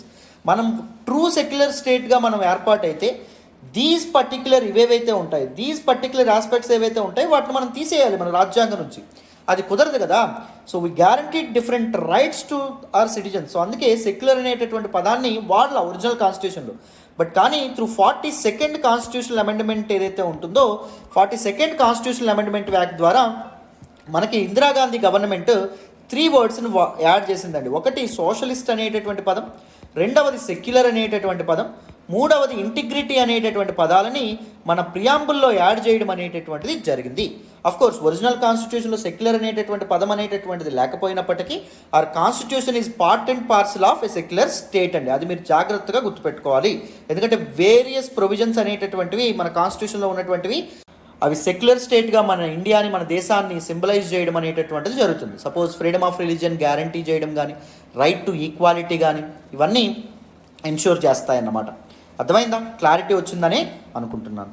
So అయితే దిస్ పర్టిక్యులర్ హిజాబ్ బ్యాన్ ఏదైతే ఉంటుందో ఇది ట్రూ సెక్యులర్ స్పిరిట్కి లౌకికవాదం ఏదైతే ఉంటుందో అది భంగపడడం అనేటటువంటి జరుగుతుంది, అది డైల్యూట్ అవ్వడం అనేది జరుగుతుంది, వీకెన్ అవ్వడం అనేది జరుగుతుంది with these kind of measures and with these kind of decisions అని చెప్పి కొంతమంది ఆర్గ్యూ చేస్తున్నారు. And now let us look at the freedom of religion and Supreme Court interpretations on this freedom of religion. డీటెయిల్గా మాట్లాడదాం. And a very important doctrine called doctrine of essentiality, దాని గురించి కూడా మనం డీటెయిల్గా మాట్లాడదాం. చాలా ఫోకస్డ్గా వినండి, మీకు ఈజీగా అర్థమవుతుంది. మరి మన రాజ్యాంగంలో రిలీజియస్ ఫ్రీడమ్ అనేటటువంటిది ఉందా అంటే ఉందనే చెప్పాలి. Or part 3 of the constitution name fundamental రైట్స్లో ఆర్టికల్ 25 క్లాజ్ 1 ఏదైతే ఉంటుందో ఇది ఏం గ్యారంటీ చేస్తుంది, freedom of conscience and the right freely to profess, practice and propagate religion. ఈ ఒక్క ఆర్టికల్లో డిఫరెంట్ రైట్స్ అనేటటువంటివి ఇచ్చారు చూడండి. ఫస్ట్ది ఏంటి, ఫ్రీడమ్ ఆఫ్ కన్సైన్స్. సెకండ్ది ఏంటి, ఫ్రీడమ్ ఆఫ్ ప్రొఫెస్. మూడవది ఏంటి నాన్న, ఫ్రీడమ్ ఆఫ్ ప్రాక్టీస్. నాలుగవది ఏంటన్నా, freedom of propagate a particular religion. So ఒకదాని తర్వాత ఒకటి మనం డిస్కస్ చేద్దాం. ఫస్ట్ ఏంటి, కన్సైన్స్ అన్నాం. What exactly is this freedom of conscience? Freedom of conscience simply mean freedom of an individual to mould his relation with God. గాడ్తో నువ్వు దేవునితో ఎలాంటి సంబంధం ఉండాలి, నువ్వు ఎథీస్ట్ అవుదాం అనుకుంటున్నావా, నాస్తికుడు అవుదాం అనుకుంటున్నావా, దేవుని పూర్తిగా నమ్మాలనుకుంటున్నావా, నమ్మకూడదు అనుకుంటున్నావా, ఇవన్నీ డెసిషన్ తీసుకునేటటువంటి హక్కు నీకు ఉంది, అవునా కదా. అండ్ ఫ్రీడమ్ ఆఫ్ ప్రొఫెస్, నువ్వు హిందూ మతాన్ని, హిందూ దేవుళ్ళు ఎవరైతే ఉంటారో వాళ్ళతో మంచి సంబంధం ఏర్పాటు చేసుకుందాం అనుకున్నావు, వాళ్ళని నమ్మాలనుకున్నావు అనుకోండి, అది డిక్లేర్ చేసేటటువంటి, ప్రొఫెస్ అంటే డిక్లేర్, అది బయటకి గర్వంగా నేను హిందువునని చెప్పేటటువంటి హక్కు నీకుంది. ఫ్రీడమ్ ఆఫ్ ప్రాక్టీస్, ప్రాక్టీస్ అంటే ఇక్కడ ఏమొస్తాయి, performance of different religious worship, కొబ్బరికాయ కొట్టడాలు, అగరబత్తులు వెలిగించడాలు, పూజలు చేయడాలు, హోమాలు చేయడాలు, రిలీజియస్ బిలీవ్స్ని, రిలీజియస్ ఐడియాస్ని ఎగ్జిబిట్ చేయడం, ఇవేవైతే ఉన్నాయో ఇవన్నీ చేసేటటువంటి హక్కు నీకు రాజ్యాంగం అనేటటువంటిది కల్పించింది. ఫ్రీడమ్ టు ప్రాపగేట్, దాంతోపాటు మీ రిలీజియస్ బిలీవ్స్ ఏవైతే ఉంటాయో వాటిని వేరే వ్యక్తులకి చెప్పేటటువంటి అధికారం ఏదైతే ఉంటుందో, వాటిని స్ప్రెడ్ చేసేటటువంటి అధికారం ఏదైతే ఉంటుందో, వాళ్ళకి టీచ్ చేసేటటువంటి హక్కు ఏదైతే ఉంటుందో అది కూడా నీకు రాజ్యాంగం ఏదైతే ఉంటుందో అది ఇవ్వడం అనేటటువంటిది జరిగిందమ్మా. సో చాలామంది freedom freedom of propagating once religion ఏదైతే ఉంటుందో దీన్ని ఫ్రీడమ్ ఆఫ్ కన్వర్షన్ అని చెప్పి అర్థం చేసుకుంటారు. వేరే వ్యక్తుల్ని మీ మతాలకు కన్వర్ట్ చేసేటటువంటి హక్కు మీకు లేదు, మీరు ప్రాపగేట్ చేసేటటువంటి హక్కు మాత్రమే ఉంది. సో అవతల వ్యక్తి ఏం నిర్ణయించుకుంటాడు, అతని కన్సైన్స్ని ఉపయోగించి, ఫ్రీడమ్ ఆఫ్ కన్సైన్స్ని ఉపయోగించి నేను ఇతని రిలీజియస్ బిలీఫ్స్ని ఫాలో అవ్వాలా లేదా, నేను ఇతను ప్రాపగేట్ చేసినటువంటి గాడ్ ఎవరైతే ఉన్నారో ఆయన నమ్మాలా లేదా అని అవతల వ్యక్తి స్వతంత్రంగా నిర్ణయించుకోవడం అనేటటువంటిది జరుగుతుంది. జాగ్రత్తగా గుర్తుపెట్టుకోవాలి. And this particular right that is freedom of religion ఏదైతే ఉంటుందో that is a negative liberty, guarantees negative liberty, very very important. So లిబర్టీని మనం పాజిటివ్ లిబర్టీ అండ్ నెగటివ్ లిబర్టీగా గుర్తించవచ్చు. నెగటివ్ లిబర్టీ అంటే అర్థం ఏంటమ్మా, so it is also liberty, ఇది కూడా మనకి స్వేచ్ఛనివ్వడం అనేటటువంటిది జరుగుతుంది. What is this negative liberty? It guarantees only non interference of others in your liberty. నీ స్వేచ్ఛలోకి వేరే వాళ్ళు ఎంటర్ అవ్వకుండా మాత్రమే ఇది చూసుకోవడం అనేది జరుగుతుంది. వేరస్ పాజిటివ్ లిబర్టీ ఏదైతే ఉంటుందో ఇది నీకు ఏం చేస్తుంది, it enables, it empowers you, నేను ఎంపవర్ చేసేటటువంటి ప్రయత్నం అనేటటువంటిది జరుగుతుంది. అర్థమైందా? సపోజ్ ఒక ఎగ్జాంపుల్ చెప్తాను చూడండి. మీరు విశాఖపట్నం ఏదైతే ఉంటుందో విశాఖపట్నం నుంచి ఎక్కడికి వెళ్దాం అనుకుంటున్నారు, హైదరాబాద్కి వెళ్దాం అనుకుంటున్నారు. సో మీరు వెళ్ళొచ్చా లేదా? వెళ్ళొచ్చు. ఎందుకు? Article 19 clause 1 sub clause D ఏదైతే ఉంటుందో అది మీకు ఫ్రీడమ్ ఆఫ్ మూమెంట్ అనేటటువంటిది గ్యారంటీ చేస్తుంది కాబట్టి మీరు వెళ్ళొచ్చు. ఈవెన్ ఆర్టికల్ 19 ప్రొవైడ్ చేసేటటువంటి దీస్ రైట్స్ ఏవైతే ఉన్నాయో ఇవి కూడా నెగిటివ్ రైట్స్ అండి. దీని అర్థం ఏంటి, ఇక్కడ ఫ్రీడమ్ ఆఫ్ మూమెంట్ గ్యారంటీ చేయడం అంటే విశాఖపట్నం నుంచి హైదరాబాద్ నువ్వు వెళ్ళడంలో ఎవరైనా నీకు అడ్డుగా ఉన్నారనుకోండి, సపోజ్ మీ పక్కింటి వ్యక్తి మీ డోర్ లాక్ చేస్తారు బయట వెళ్ళనివ్వకుండా, లేకపోతే ఇంకెవరైనా మీ యొక్క కార్ తాళాలు ఏవైతే ఉంటాయో దొంగలించడం అనేటటువంటి జరిగింది. దానివల్ల ఏంటి, మీరు మీ ఫ్రీడమ్ ఆఫ్ మూమెంట్ని వాడుకోవడం ఇక్కడ కుదరదు. విశాఖపట్నం నుంచి హైదరాబాద్ వెళ్ళడం మీకు ఇక్కడ కుదరట్లేదు. సో వేరే వ్యక్తులు మీ లిబర్టీలోకి ఇంటర్ఫియర్ అవుతున్నప్పుడు స్టేట్ అనేటటువంటిది యాక్షన్ తీసుకుంటుంది, because it is negative Liberty. కాబట్టి పాజిటివ్ లిబర్టీ అయితే ఏం జరుగుతుంది, సపోజ్ విశాఖపట్నం నుంచి హైదరాబాద్కి మీరు వెళ్ళాలనుకుంటున్నారు, కానీ మీ దగ్గర ఛార్జెస్కి అమౌంట్ అనేటటువంటిది లేదు, లేకపోతే మీ కారులో పెట్రోల్ లేదు, లేకపోతే మీకు అసలు కారే లేదు, లేకపోతే నడిచి వెళ్ళడానికి కూడా మీ హెల్త్ అనేటటువంటిది బాగాలేదు. అర్థమైందా? సో దీని విషయంలో స్టేట్ ఏమైనా చేయగలదా? చేయలేదు. ఒకవేళ గవర్నమెంట్ ఛార్జెస్ ప్రొవైడ్ చేయాలి అని చెప్పామనుకోండి, దట్ ఈజ్ పాజిటివ్ లిబర్టీ అవుతుంది. నువ్వు విశాఖపట్నం నుంచి హైదరాబాద్ వెళ్ళడం అంటే ఫ్రీడమ్ ఆఫ్ మూమెంట్ వాడుకోవడానికి గవర్నమెంట్ పెట్రోల్ ప్రొవైడ్ చేయాలి, గవర్నమెంట్ నీ కారు ప్రొవైడ్ చేయాలి, గవర్నమెంట్ ఇక్కడ ఎంపవర్ చేస్తుంది. That is what positive liberty. కానీ ఫ్రీడమ్ ఆఫ్ మూమెంట్ ఇప్పుడు మనకు పాజిటివ్ లిబర్టీయా? కాదు, it is negative liberty. Freedom of movement, నీ హక్కులను ఉపయోగించుకోవడంలో ఎవరైనా అడ్డుపడినా, ఎవరైనా ఇంటర్ఫీర్ అయినా స్టేట్ వచ్చి వాడిని పక్కకు తీసేస్తుంది. నీ హక్కును నువ్వు కాపాడుకోవడానికి, నీ హక్కును నువ్వు ఉపయోగించుకోవడానికి నీకు థాట్ పార్ట్ అనేటటువంటిది అందిస్తుంది. సో ఈవెన్ ఆర్టికల్ 19 గ్యారంటీ చేసినటువంటి ఫ్రీడమ్స్ నెగిటివ్ లిబర్టీలోకి వస్తాయి. అండ్ ఈవెన్ ఆర్టికల్ 25 రిలీజియన్కి గ్యారంటీ చేసినటువంటి ఇవేవైతే ఉన్నాయో అవి కూడా, ఫ్రీడమ్ ఆఫ్ రిలీజియన్ కూడా మనకి నెగిటివ్ లిబర్టీ కింద వస్తుంది. గుర్తుపెట్టుకోండి, ఎవరైనా నీ మతాన్ని చూస్ చేసుకోవడంలో, కన్సైన్స్లో ఎవరైనా నీ ఫ్రీడమ్ ఆఫ్ కన్సైన్స్ ఉపయోగించుకోవడంలో ఎవరైనా అబ్స్ట్రక్ట్ చేస్తే వాళ్ళ మీద స్టేట్ చర్యలు తీసుకుంటుంది. ఎవరైనా నీ పర్టిక్యులర్ రిలీజియన్ని ప్రొఫెస్ చేసినప్పుడు, నువ్వు బయటికి చెప్తున్నప్పుడు, నువ్వు డిక్లేర్ చేస్తున్నప్పుడు నేను హిందువుని అని చెప్పి, హిందువా నువ్వు ఇక్కడ ఎందుకున్నావు అని చెప్పి ఎవరైనా నీ మీద దాడికి పాల్పడ్డారనుకోండి, వాళ్ళని స్టేట్ ఇది చేస్తుంది. ప్రాక్టీస్ నీ రిచువల్ ప్రాక్టీసెస్, నీ రైట్స్ ఏవైతే ఉంటాయో వాటన్నింటినీ చేసుకునేటప్పుడు, నువ్వు పూజించేటప్పుడు కానీ, యజ్ఞ హోమాలు చేసేటప్పుడు కానీ ఎవరైనా అబ్స్ట్రక్ట్ చేశారనుకోండి, అప్పుడు ఏం జరగడం అనేటటువంటి జరుగుతుంది, స్టేట్ మధ్యలోకి రావడం అనేది జరుగుతుంది. కానీ గుర్తుపెట్టుకోండి, it is not positive Liberty. ఇక్కడ నీకు కొబ్బరికాయలు, లేకపోతే అగరబత్తులు, లేకపోతే నీకు దిస్ హోమాలకి గట్రా స్టేట్ ఏమైనా డబ్బులు ఇస్తుందా? నాకు constitution guaranteed this practice of religion అని చెప్పి నువ్వు అడిగితే స్టేట్ ఇస్తుందా? ఇవ్వదు. ఎందుకంటే అందుకే చెప్పారు, this is not positive Liberty but it is negative Liberty. వేరే వాళ్ళు నువ్వు నీ సాయి శక్తులతో చేసుకునేటప్పుడు, నీ స్తోమతకి తగినట్టుగా నువ్వు నీ యొక్క హక్కుని ఉపయోగించుకునేటప్పుడు ఎవరైనా వేరే వాడు ఇన్వాల్వ్ అయితే వాడి నుంచి నీ హక్కుని కాపాడుతుంది కానీ నీకు ఎక్స్ట్రా ఎంపవర్మెంట్ అనేది చేయదు. జాగ్రత్తగా గుర్తుపెట్టుకోండి. The state shall ensure that there is no interference or obstacle to exercise this particular freedom. చూసారు, ఇంత కాంప్రహెన్సివ్గా మీరు తెలుసుకున్నారనుకోండి, ఇంకోసారి నెగిటివ్ లిబర్టీ, పాజిటివ్ లిబర్టీ అనే పదాలు మీరు వినగానే ఈజీగా మీరు దాన్ని కాంప్రహెండ్ చేయగలుగుతారు. అందుకే ఇంత డీటెయిల్గా చెప్తున్నాను అన్నమాట. కానీ like all the fundamental rights, the state can restrict the right for grounds of public order. So అన్ని ప్రాథమిక హక్కుల్లాగానే ఇది కూడా అబ్సల్యూట్ రైట్ కాదు, ఇది కూడా ఒక క్వాలిఫైడ్ రైట్ అని చెప్పి మనకి చెప్పడం అనేది జరిగింది. అంటే you must have a qualification to enjoy this particular freedom or to enjoy this particular right. అది మీరు గుర్తుపెట్టుకోవాలి. నీ ఫ్రీడమ్ని నువ్వు ఎంజాయ్ చేసేటటువంటి సమయంలో పబ్లిక్ ఆర్డర్ డిస్టర్బ్ అయినా, పబ్లిక్ డీసెన్సీ డిస్టర్బ్ అయినా, morality, health or other state ఇంట్రెస్ట్కి, అదర్ గవర్నమెంట్ లేదా ప్రజా ప్రయోజనాలకు ఏమైనా భంగం వాటిల్లినటువంటి ఎడల అప్పుడు స్టేట్ అనేటటువంటిది నీ ఫ్రీడమ్ని రెస్ట్రిక్ట్ చేయొచ్చు. అర్థమైందా? సో అది మనకి ఇక్కడ చెప్పడం అనేటటువంటి జరిగింది. కంప్లీట్గా దిస్ రిలీజియస్ ఫ్రీడమ్ గురించి అర్థమైందని అనుకుంటున్నాను. నెక్స్ట్ సుప్రీంకోర్టు జడ్జిమెంట్స్ చూడండి. అయితే ఓవర్ దీస్ ఇయర్స్ సుప్రీంకోర్టు ఏదైతే ఉంటుందో it has evolved practical test of sorts to determine what religious practices can be constitutionally protected. మనకి రైట్ టు ప్రాక్టీస్ అనేటటువంటిది ఉంది. Right to practice a religion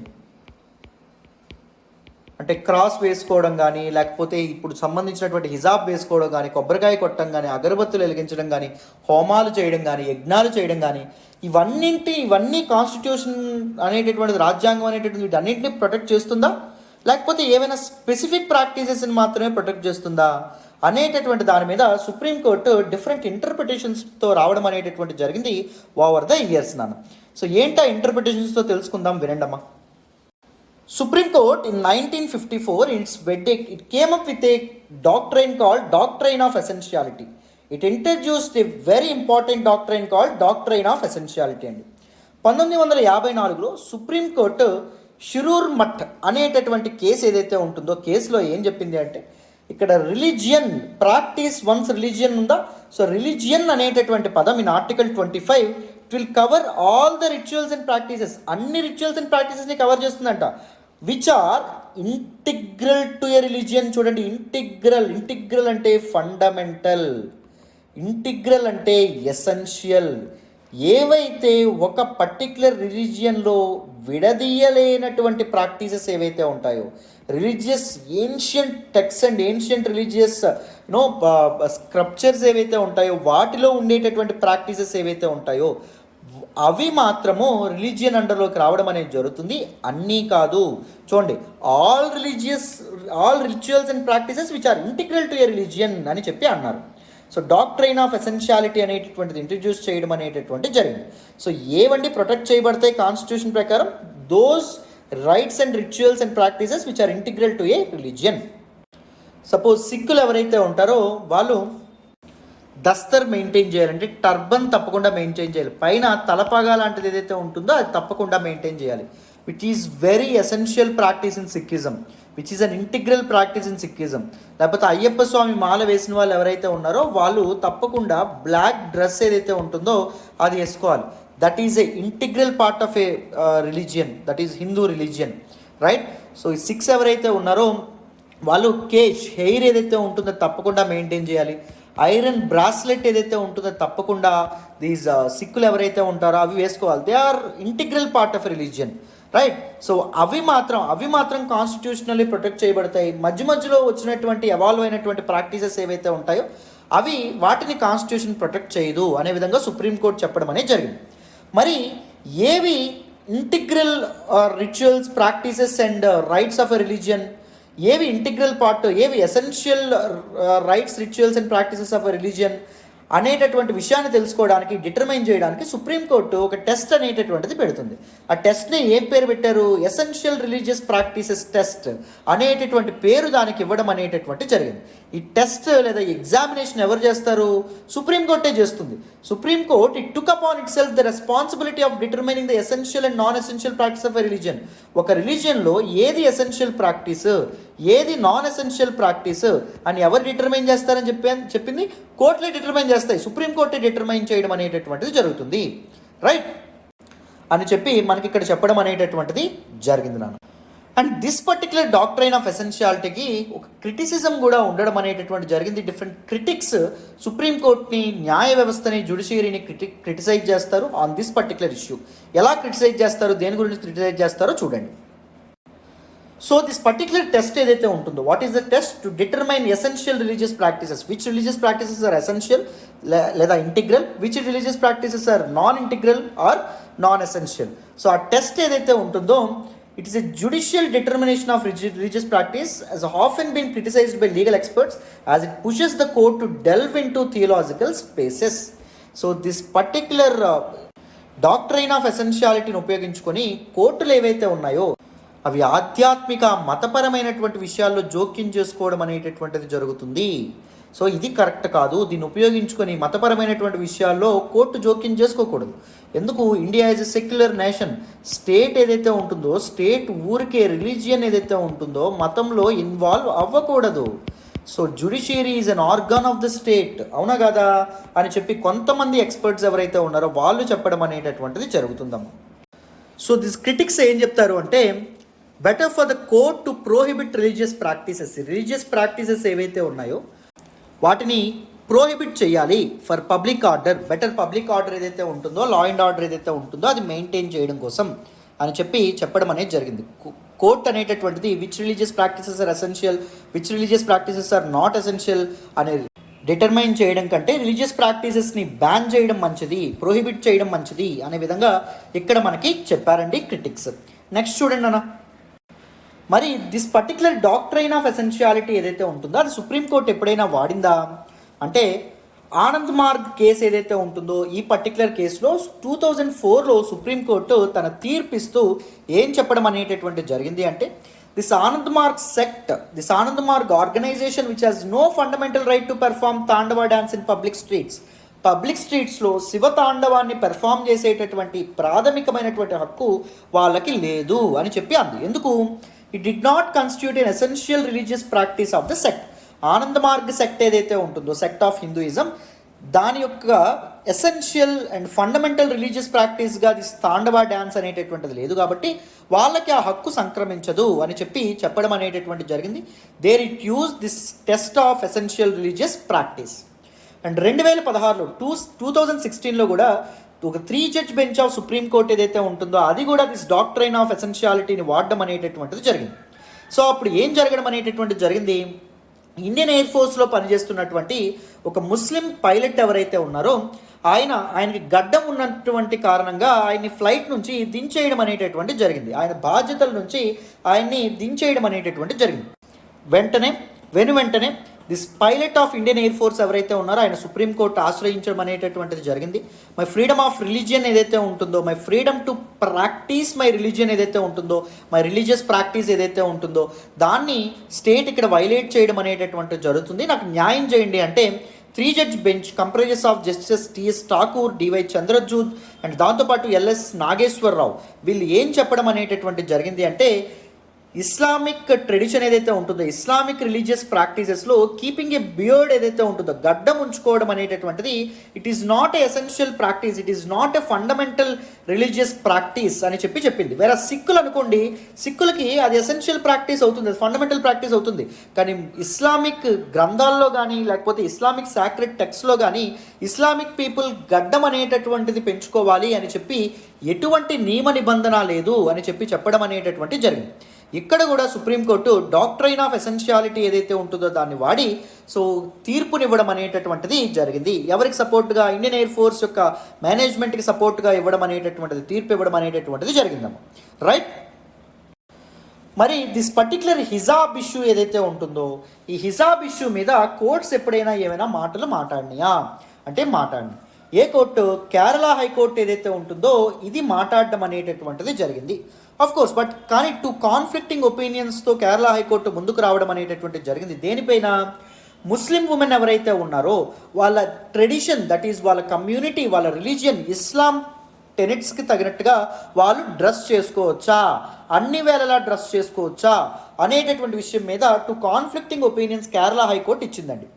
2015లో ఏం జరిగింది అంటే central board of school education CBSE ఏదైతే ఉంటుందో అది కండక్ట్ చేసినటువంటి all India pre medical entrance exam ఏదైతే ఉంటుందో దానికి ఒక డ్రెస్ కోడ్ అనేటటువంటిది విధించింది. డ్రెస్ కోడ్ అనేటటువంటిది ప్రిస్క్రైబ్ చేసింది. ఎగ్జామ్కి వచ్చే వాళ్ళు ఈ విధంగా బట్టలు వేసుకోవాలి అని చెప్పి ఏమని చెప్పింది, లైట్ క్లోత్స్ అనేటటువంటి వేసుకోవాలి with half sleeves not having big buttons. Half sleeves మాత్రమే ఉండాలి, ఫుల్ స్లీవ్స్ అనేటటువంటి ఉండకూడదు, బిగ్ బటన్స్ అనేటటువంటి ఉండకూడదు, బ్యాడ్జెస్ కానీ ఫ్లవర్స్ కానీ పెట్టుకోకూడదు అని చెప్పడం అనేటటువంటి జరిగింది. సల్వార్ లేదా ట్రౌజర్స్ అనేటటువంటివి వేసుకోవాలి అండ్ దాంతోపాటు షూస్ అనేటటువంటివి వేసుకోకూడదు. స్లిప్పర్స్ ఏవైతే ఉంటాయో స్లిప్పర్స్ అనేటటువంటివి వేసుకోవాలని చెప్పడం అనేది జరిగింది. కానీ 2 పిటిషనర్స్ ఎవరైతే ఉన్నారో వాళ్ళు కేరళ హైకోర్టును ఆశ్రయించారు. So this is against this particular dress code prescription of this particular special dress code ఏదైతే ఉంటుందో for this exam it is against my freedom of religion అని వీళ్ళు కోర్టును ఆశ్రయించడం అనేటటువంటిది జరిగిందమ్మా. దీనికి వెంటనే కేరళ హైకోర్టు సిబిఎస్ఈని పిలిచింది, సమన్ చేసింది. Central board of school education మీరు ఎందుకు ఈ నిర్ణయం తీసుకున్నారు, స్పెషల్ డ్రెస్ కోడ్ ఎందుకు అంటే సిబిఎస్ఈ ఏం చెప్పింది, క్యాండిడేట్స్ అన్ఫెయిర్ మెథడ్స్ అండ్ మాల్ ప్రాక్టీసెస్కి పాల్పడకుండా, అంటే వాళ్ళ బట్టలు ఏవైతే ఉన్నాయో బట్టల్లో ఆబ్జెక్ట్స్ కానీ స్లిప్స్ ఏవైతే ఉంటాయో చిట్స్ ఏవైతే ఉంటాయో అవన్నీ పెట్టుకోకుండా ప్రోహిబిట్ చేయడానికి, వాళ్ళని కంట్రోల్లో పెట్టడానికి మేము ఈ నిర్ణయం తీసుకున్నాం, ఈ స్పెషల్ డ్రెస్ కోడ్ అనేది ప్రిస్క్రైబ్ చేశాం అని చెప్పాను. కేరళ హైకోర్టు ఏదైతే ఉంటుందో అది కరెక్టే కదా, దానిలో తప్పేముంది అని సిబిఎస్ఈకి ఏం చెప్పడం అనేటటువంటిది జరిగింది అంటే, సో మీరు ఏం చేస్తారు అంటే ఈ డ్రెస్ కోడ్ అనేటటువంటిది ఇవ్వడంలో తప్పులేదు, కానీ ఎవరైతే వాళ్ళ రిలీజియస్ కస్టమ్స్కి తగినట్టుగా అనుగుణంగా ఎవరైతే బట్టలు వేసుకుందామని అనుకుంటున్నారో వాళ్ళని చెక్ చేయడానికి స్పెషల్ ఎడిషనల్ మెజర్స్ అనేటటువంటి ఉపయోగించండి, వాళ్ళ మీద స్పెషల్ చెకింగ్ సిస్టమ్ అనేటటువంటిది ఇవ్వండి అని చెప్పడం అనేటటువంటి జరిగింది. మీరు ప్రిస్క్రైబ్ చేసినటువంటి డ్రెస్ కోడ్ కాకుండా వాళ్ళ రిలీజియస్ కస్టమ్స్కి తగినట్టుగా బుర్ఖాలు కానీ ఏమైనా వేసుకొని వస్తే వాళ్ళు, సో మీరు ఏం చేస్తారు, వాళ్ళ డ్రెస్లు ఏవైతే ఉన్నాయో వాటిని చెక్ చేయండి అని ఎడిషనల్ కేర్ అనేటటువంటిది తీసుకోండి వాళ్ళ చెకింగ్లో అని చెప్పడం అనేది జరిగింది. ఒకవేళ ఏ ఇన్విజిలేటర్ అయినా ఒక పర్టిక్యులర్ వ్యక్తి మాల్ ప్రాక్టీస్కి పాల్పడుతున్నాడు అనిపిస్తే ఒక హెడ్ స్కార్ఫ్ కానీ లేకపోతే ఫుల్ స్లీవ్ గార్మెంట్స్ కానీ తీయాలి అని అంటే అప్పుడు ఒక స్పెషల్ ఆథరైజ్డ్ పర్సన్ ఎవరైతే ఉంటారో వాళ్ళని పెట్టండి, వాళ్ళతో వీళ్ళని తనిఖీ చేయించండి అని చెప్పడం అనేటటువంటిది జరిగింది. దానికి తగినట్టుగా ఇన్విజిలేటర్స్ ఎవరైతే ఉంటారో వాళ్ళకి మార్గదర్శకాలు గైడ్ లైన్స్ అనేటటువంటివి పాస్ చేయండి అని justice Vinod Chandran of Kerala high court ఆయన చెప్పడం అనేది జరిగింది. ఇక్కడ కోర్టు ఏం చెప్పింది అంటే ఎవరి యొక్క రిలీజియస్ సెంటిమెంట్స్ హామ్ అవ్వకూడదు, ఎవరి యొక్క రిలీజియస్ సెంటిమెంట్స్ హట్ అవ్వకూడదు, అదేవిధంగా డిసిప్లిన్ ఇన్ ఎగ్జామ్ కూడా కాంప్రమైజ్ అవ్వకూడదు. ఒక డిసిప్లిన్ ఒక క్రమశిక్షణాబద్ధంగా జరగాలి, మాల్ ప్రాక్టీసెస్కి ఉండకూడదు. సో ఈ రెండింటిని బ్యాలెన్స్ చేసుకొని ఒక పర్టిక్యులర్ డ్రెస్ కోడ్ ప్రిస్క్రైబ్ చేయడం కానీ గైడ్ లైన్స్ ఇష్యూ చేయడం కానీ మీ యొక్క బాధ్యత అనే విధంగా ఇక్కడ కేరళ హైకోర్టు చెప్పడం అనేటటువంటిది జరిగింది. This is the recent case on this particular hijab issue. So కంప్లీట్గా డీటెయిల్డ్గా దిస్ పర్టిక్యులర్ టాపిక్ మీకు అర్థమైందని అనుకుంటున్నాను. ప్రిలిమ్స్లో కానీ మెయిన్స్లో కానీ దిస్ పర్టిక్యులర్ టాపిక్ మీద ఏ క్వశ్చన్ ఇచ్చినా మీరు ఆన్సర్ చేయగలుగుతారని అనుకుంటున్నాను. So this is all about this particular article అమ్మ. డీటెయిల్డ్గా ఇన్డెప్త్ ఈ ఆర్టికల్ కూడా మీకు అర్థమైందని అనుకుంటున్నాను. మళ్ళీ రేపటి హిందూ అనాలిసిస్లో కలుద్దాం. And thank you so much for all the support and all the love so far. Thank you so much. మీకు నా ఎక్స్ప్లెనేషన్ వస్తున్నట్టయితే please keep liking our videos, మీ ఫ్రెండ్స్తో షేర్ చేసుకోండి. మన వీడియోస్ని ఎక్స్ప్లెనేషన్ ఎలా ఉందనేది కూడా కామెంట్ చేయండి. Thank you so much. Bye అమ్మా.